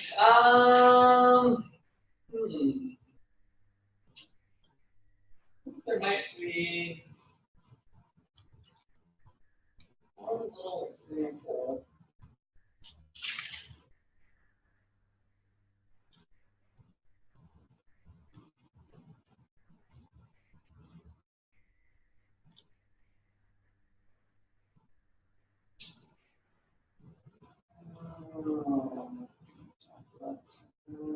Oh, yeah, let's jump in.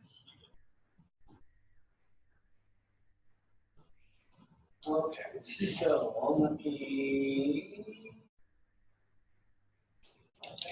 get confused. Now, this is I want to share this for recording purposes. Oops, I didn't mean to do that. Sorry.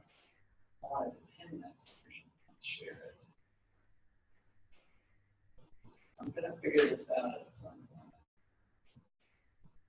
Let's see. No, so I need to go back and share this.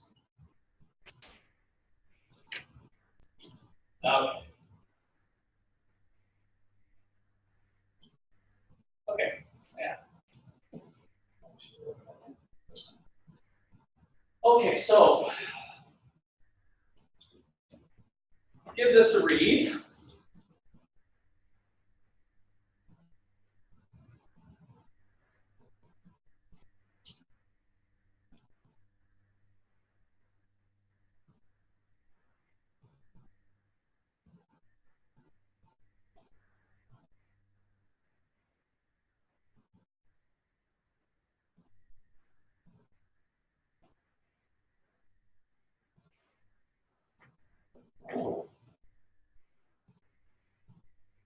Okay, so you've got a 1984 double wide trailer.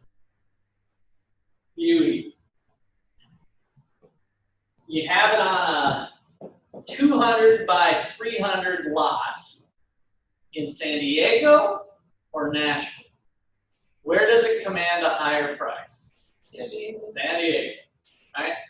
So now you think, well, why can't you just move the asset to a different spot? You know, what causes things to move to, on the mobility of assets?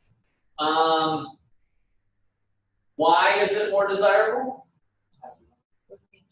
Location. So is the cost of it the same? Like you build a trailer, 1984 special, if you move it, it's got the wheels under it, remember, so we can move to one or the other. Is the physical elements changed? No. So it's purely based on location, right? So what would happen to the price of 2 trailers in 2 spots of Nashville? What would you predict them to be? Fairly equal in price or a big difference in price for 2 1984 double wides on a 200 by 300 lot? Pretty equal, right? So we expect that resources or assets of similar nature all the way around to have the same price. So there's these compensating differentials that we're going to think about with this material. Why do embalmers make more than rehabilitation counselors? They're the people that jack the dead person full of fluids so that they don't get all nasty. So embalming is There's not as many people. is what you do at a morgue with a corpse to kind of keep it looking nice and whatever plump in the cheeks instead of all okay. So why do embalmers make more than rehabilitation counselors? What's an embalmer? Embalmer is the mortician that puts fluids in a dead corpse. Something you don't want to do. Yeah, you do. You pay. Oh. But it's a special job, I would say. Okay. So you think embalmers have skills that would take way more education than rehabilitation counselors dealing with complex issues of counseling? In fact, would embalmers maybe be easier once you learn how to pump some fluids into a dead corpse and you just get the machine going and plug it in? You know, which one is actually more difficult and probably takes more skill? Probably the counselor, right? But the embalmer gets paid more. Why? Because nobody wants to do it, right? So we got these compensating wage differentials that will take place. If we have a big difference in pay between teaching junior high and high school. Let's say high school teachers are being paid $50,000 a year and middle school teachers are being paid $30,000 a year. Okay, let's just say that's the current conditions. What would you expect to happen over time between these two prices? They tend to equalize. Why? Talk to me in terms of supply and demand. Because going to school, you drive that. Right? Okay. So the level of training is about the same, right? The amount of schooling. So we might have new entrants into the market that say, well, I'm going to be a high school teacher. As we increase the supply of high school teachers, what happens to the pay to high school teachers? It goes down. As we have less people entering the middle school, what happens to the supply of middle schools? It heads the other direction. And in fact, what really would probably be happening is that existing middle schoolers would say, I'm going to go teach at the high school. You know, even though maybe they're a little rowdier or something, they can't be much more rowdier than these junior high kids. And so we have a substitution effect of a decrease in the supply of middle schoolers and an increase in supply of high schoolers. And we expect that those two resources, right, teachers, labor hours devoted towards teaching, tend to equalize over time. So that's one thing we take into account on the movement of prices over time. Similar resources should command similar prices. All right. Same thing with stocks. Let's take a look at this little notation here.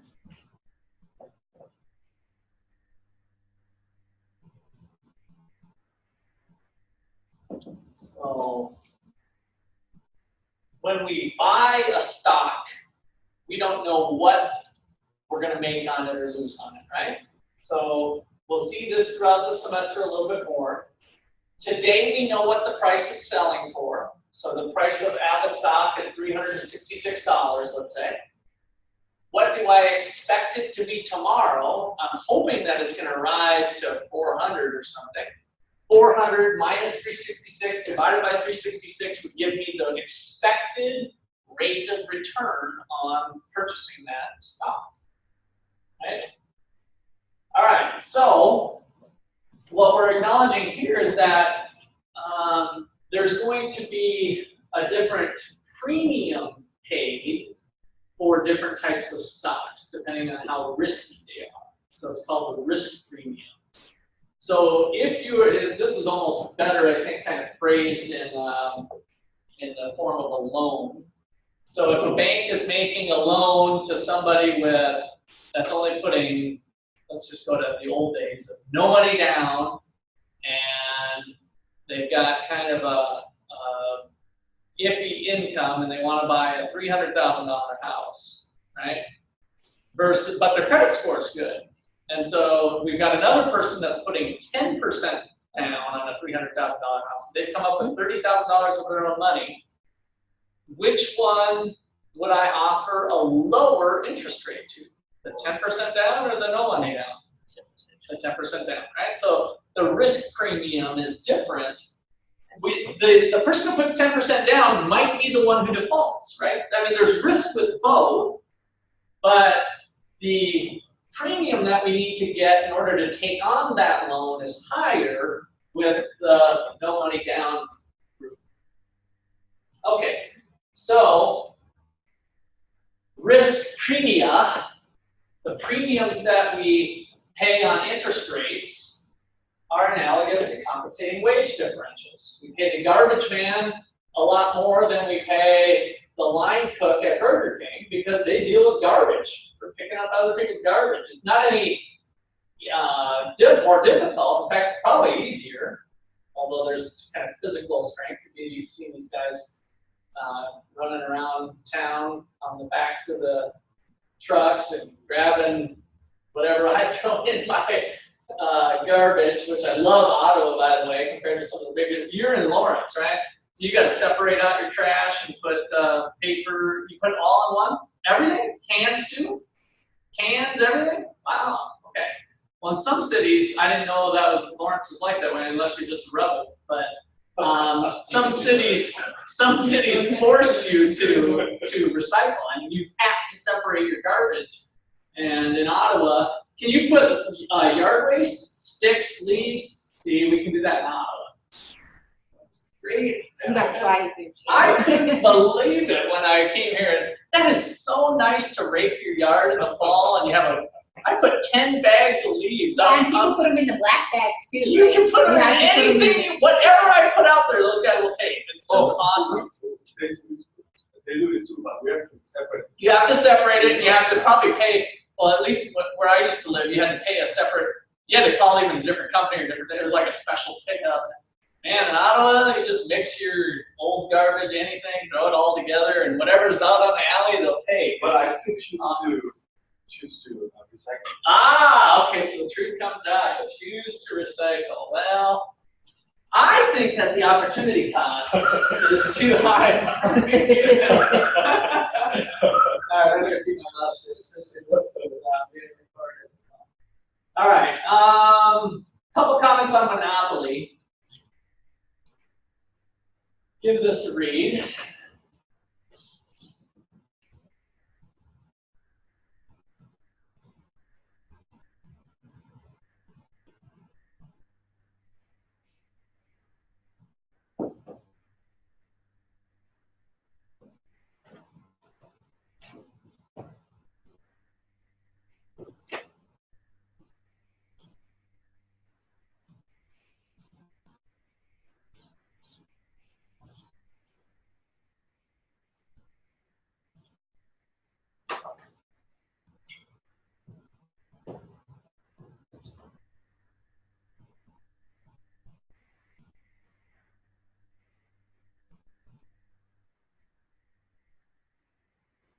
All right, I want to just spend a little bit of time on the monopoly model, not much. So here is kind of the textbook way that we would model monopoly. Again, this is the model of perfect competition. With a monopoly, you're the only supplier.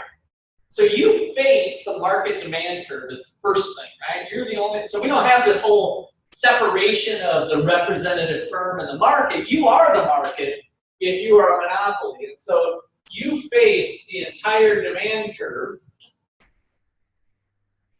rather than this perfectly elastic one. And this is what I'm showing you. Let me add some language here to call it the single price monopoly.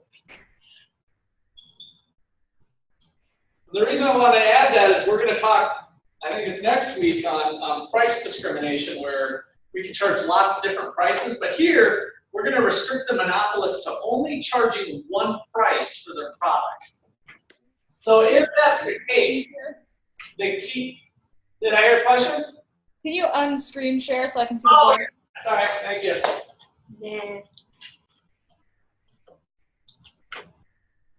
Okay, so we got this downward sloping demand curve. Here's the key thing that comes about in this model is that if we're selling the first unit, unit number 1, and I sell it for $10, the revenue generated by the first unit is $10, right? 1 times 10 is 10, price times quantity, we get $10. If I want to sell 2 units, though, what must I do? Lower the, careful, price. Right? So we got to be careful with price and quantity. In order to sell 2 units, I have to lower my price. But here's the catch. What is the total revenue now of selling 2 units? What's the total revenue? 16. So what's the marginal revenue of the second unit? 6. Good. So I'm selling that unit for $8. In fact, I'm selling both units for $8. But the revenue generated by the second unit is only $6. So the revenue generated by the second unit is $6. And we get that result because every time I drop the price, I'm not only dropping it for the extra unit, so if I go to the third unit, because I got a little rise over run thing going here, I'm going to drop my price to 6. I'm going to sell the third unit, but I'm also dropping the price on the previous 2 units from 8 to 6. So it's like I'm losing $2 on those units in order to gain $6 for the extra unit. So the revenue generated by the third unit is how much with these numbers?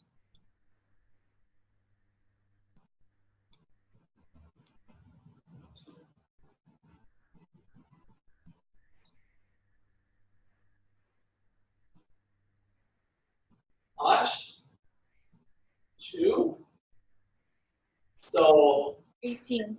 if we put our schedule goggles on here, the total revenue associated with 1 unit was $10. With 2 units is $16. With 3 units is 6 times 3 is 18 bucks. So the revenue generated by the 3rd unit is technically, like you said, only 2 bucks. Not exactly wrong with the scale here. And so the graph looks like this, and the marginal revenue curve is twice as steep as the demand curve. So the marginal revenue curve is twice the slope of demand.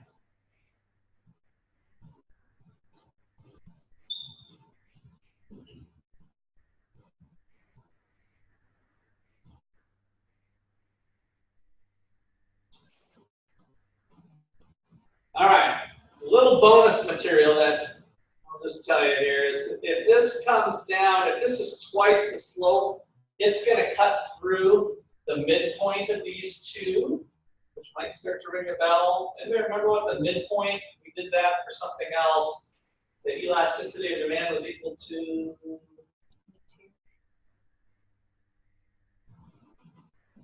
what was it equal to? Was it unitary? Unitary elastic, so it's equal to absolute value. Is it? All right, so unitary elastic. And if I drew the graph of the total revenue curve at the unitary elastic point, what was true about total revenue? It was maximized. We were at the tippy point of the total revenue curve. The reason I'm bringing you back to this is that it kind of makes sense. At this quantity, the revenue generated by the next unit produced is 0, which means we're at the tippy point. If I add another unit, it doesn't do anything for me in terms of total revenue. My revenue doesn't change. I'm at the maximum point. So that's how this graph kind of works with marginal revenue and elasticity with the downward sloping demand curve. Okay, that's just a little background information. You'll kind of see that filtered in. So if you've got that graph to reference to, I also in your Blackboard course material have a special little gift for you. I don't know if I want to pull this out or not. Yeah, I probably should. Actually, I think I can more easily. Grapher helper. Okay, so in your Blackboard stuff, I have this little guy, which is turned upside down. Edit. View. Rotate. Counter. Now I gotta share the screen. Blackboard course material. Yeah, in the Blackboard, I have this file for you guys. Notice it's really high tech. Okay? This should look familiar. And I don't want to just give this to you because if you don't actually work through it the way we did it, I don't think it kind of makes as much sense. Here's perfect competition. Here's monopoly. And here's that relationship of total revenue and the demand curve and the marginal revenue curve that I just did. So all three are here. And then another high-tech move on my part. Look at these little Post-it notes. If you hover over the Post-it note, it'll give you a little message that the market quantity is the horizontal sum of the individual firm's quantities. And if you hover over this one, in the long run, the entry of firms keeps economic profits at 0. Over this one, price equals marginal revenue since the additional units sold increases marginal revenue by price. All of these things have little snippets of things that I've covered, and maybe some that I haven't, but I think I've pretty much covered all of them. So this is your little cheat sheet that you can kind of use, and it'll come in handy when we get into maybe some of your homework problems or some other things. You can remember to go back to the little cheat sheet. Okay. Let's see.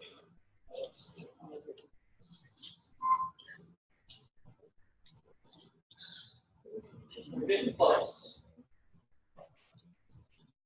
All right, a couple things to mention for chapter 10. Again, it's one of those 4-page, maybe 5-page chapters.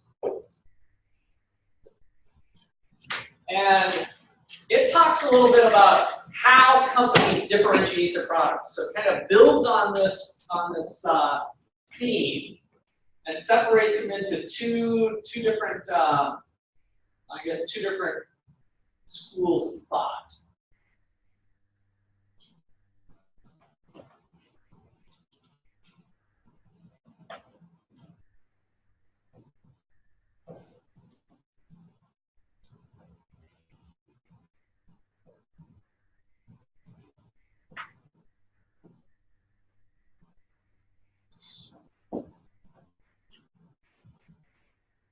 Okay. Here's the idea. Here's our value to the customer, which is subjective by every customer. We don't know what they're willing to pay, right? But we observe that they'll buy at least this amount when we set the price.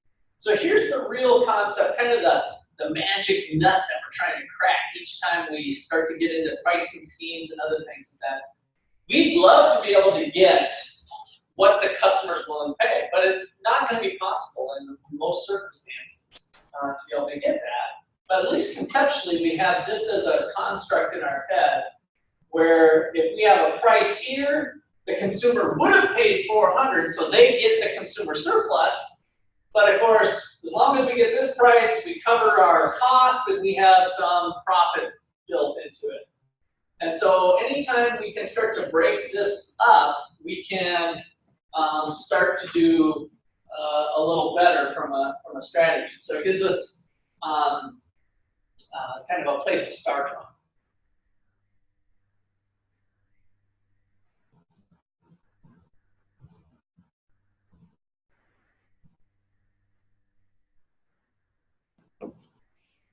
Economists have typically stayed in the industrial organization camp.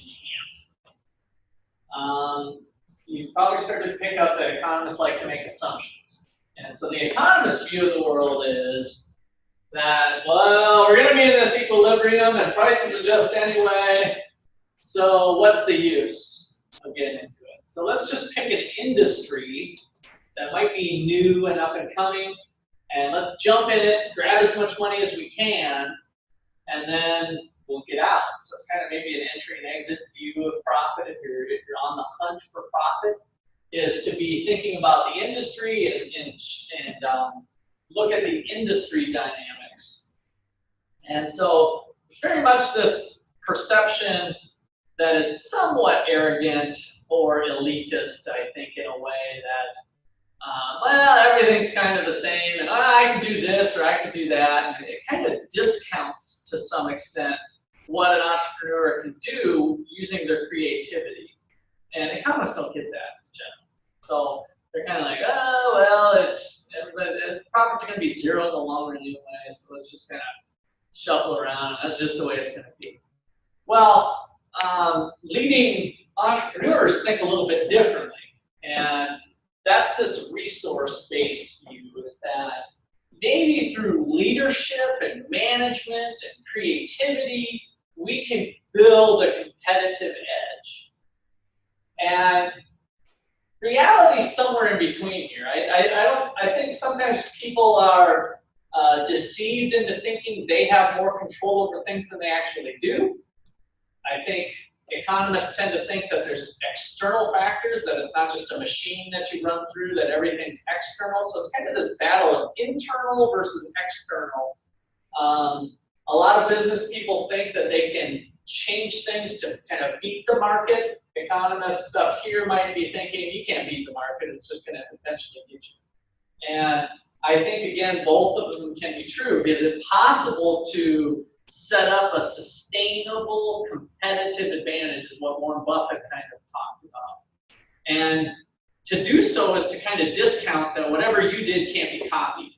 So can you do that? Do you have some sort of secret sauce that you can protect about the KFC recipe that nobody can make fried chicken as good as we do, right? And over time, people will tend to figure it out, or they'll come up with something better, some other substitute. So is that possible? Is it not? I think reality is somewhere in between. So these, again, are kind of two camps to think about, and there's certainly some truth in both. All right, so this Michael Porter comes up with this 5 forces model, and it's helpful to identify the areas that you should be thinking about when you're going to build a business, or if you're in an industry, but especially if you're going to start business in a different sector. What are the barriers to entry? Do the buyers have power? That's something we don't always think about. But are we in a place where, if we're in rural Kansas somewhere and we're running a hospital, are the nurses or doctors going to have some power in our hospital, because we can't buy them elsewhere? It's not a big market like Kansas City where there's tons of nurses and tons of doctors everywhere, right? So there's not much competition. So I kind of flipped to the resource market on you, but be thinking about buyer power as well as your supplier power. You know, how much power do you have? What are the threats of substitutes in the long run and the short run? Is something going to come up? How long do you think you can have it? And then, how fierce is the rivalry? Is the 5 things that Michael Porter brought up. So those are, he's been kind of the guru of that stuff for a long time.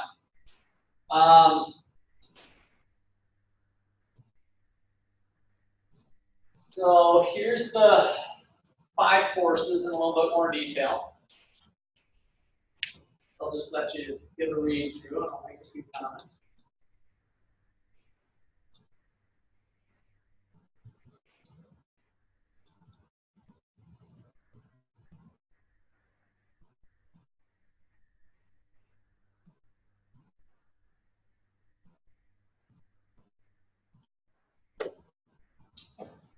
Do any industries come to mind as you read through these?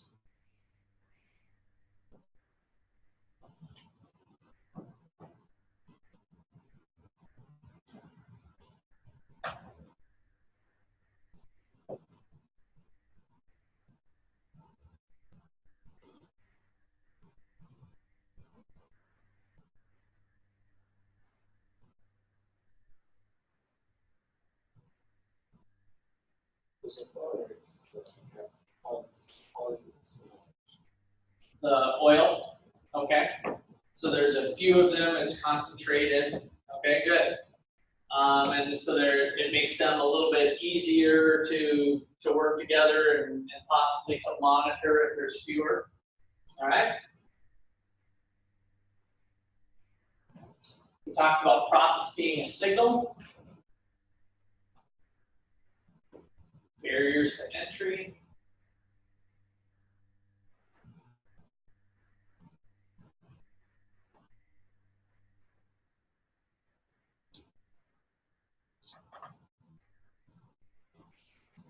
Can you think of some products that you thought were almost untouchable, like just standbys that have that substitutes have percolated up over time during your lifetimes? With sort of products like healthcare, someone needs a heart transplant. Or maybe the reason I'm not sure. So innovations in surgery. Okay, so what about something to where there's been a dominant company? Nike. Nike. Okay, good. So when did you feel they had their greatest dominance? In the 90s. The Michael Jordan action, yeah. the Air. And then Under Armour came on. Okay. Yeah, and so then you think that they're the greatest shoe company, they're so big, how could anybody beat them, and blah, blah, blah. And slowly but surely, other companies come about. Sometimes fads come and go, but also technology. When it comes to cable television, you guys are almost too young, I think, to know that maybe back when you were little, that was your only choice, because you either had cable or you got it over the networks, over the out today, so people thought, well, the cable is a monopoly, and by the way, that's the way it worked. I mean, the government granted a monopoly to the cable companies, and they were the only one that ran the cable. And now we've got substitutes. We didn't have to run things over that cable. Technology came along, and all of a sudden we can send television services in a variety of ways to people. Pick them up right on our phones. So all of a sudden, substitutes can come up in ways that we might not have ever thought of.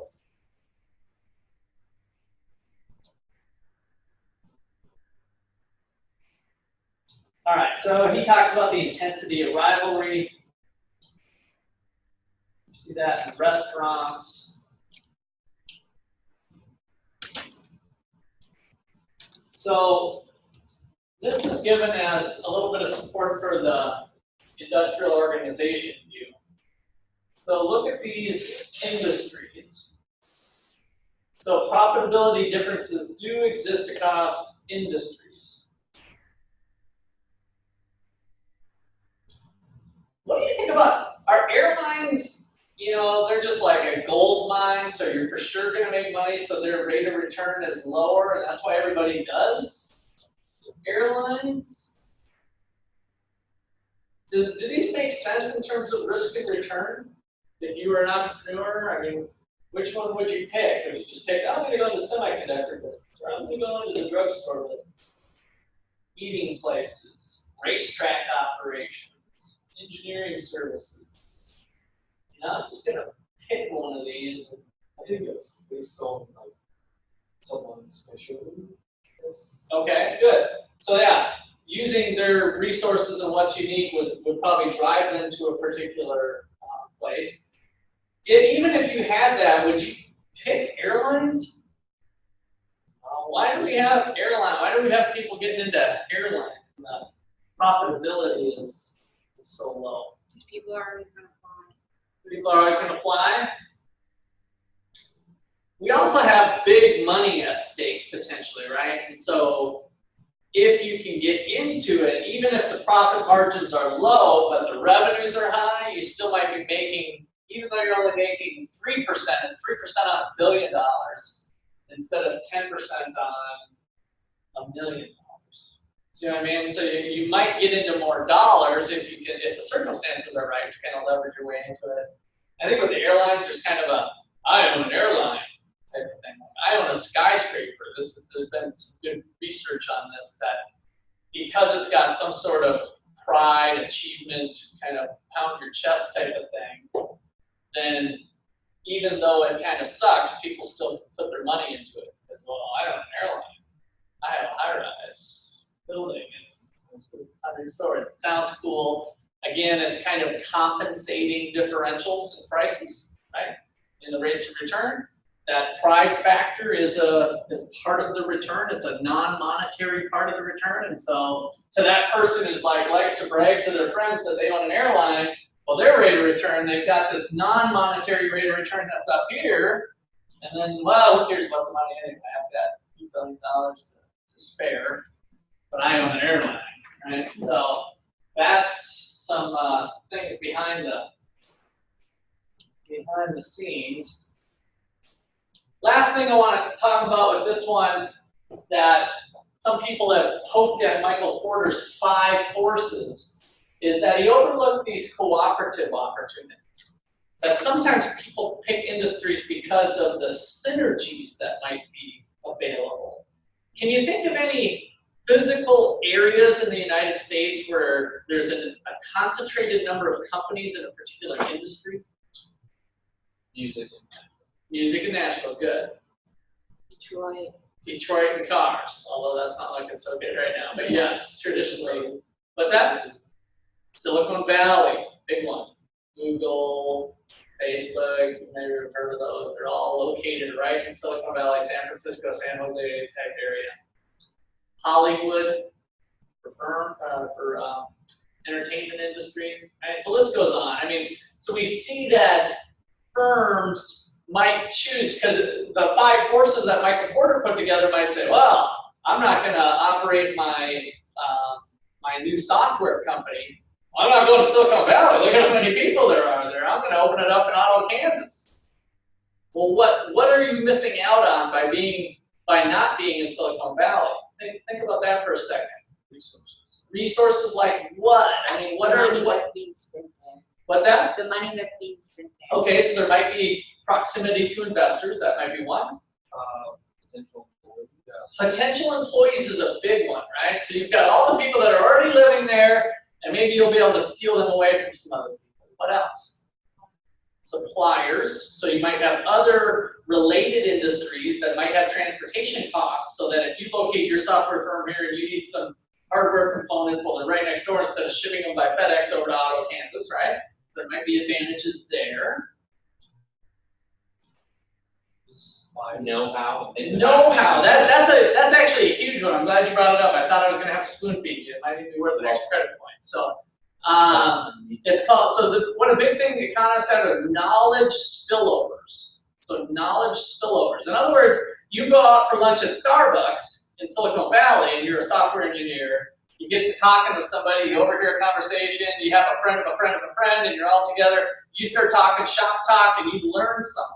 Right? So there's this learning that goes on that's not necessarily on the clock, but it's a spillover effect, right? So that person's getting paid by a completely different company, but you're learning from them. And so that all tends to build on each other. And so you get these knowledge spillover effects, especially in high-tech type industries. Same thing could be true, in Hollywood perhaps, or in other places. So you got these agglomeration economies is where people tend to cluster together. And Michael Porter kind of blew that one off, so you kind of missed that one.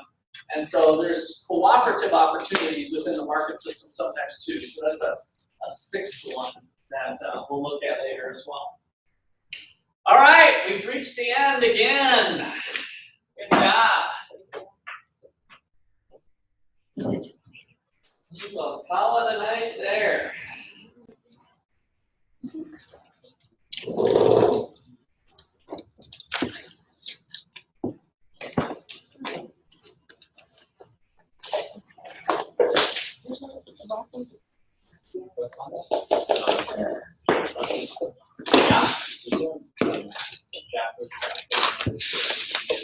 You can do them all.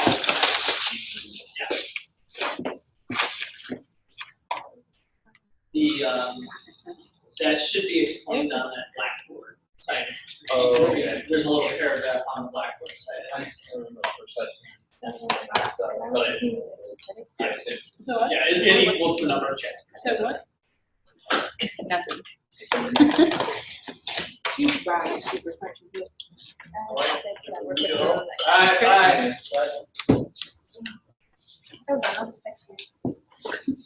You might hear me. Bye, Keith.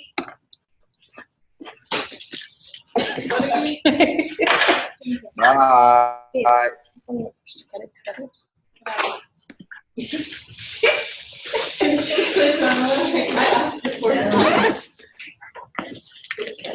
Don't stress. Oh, man.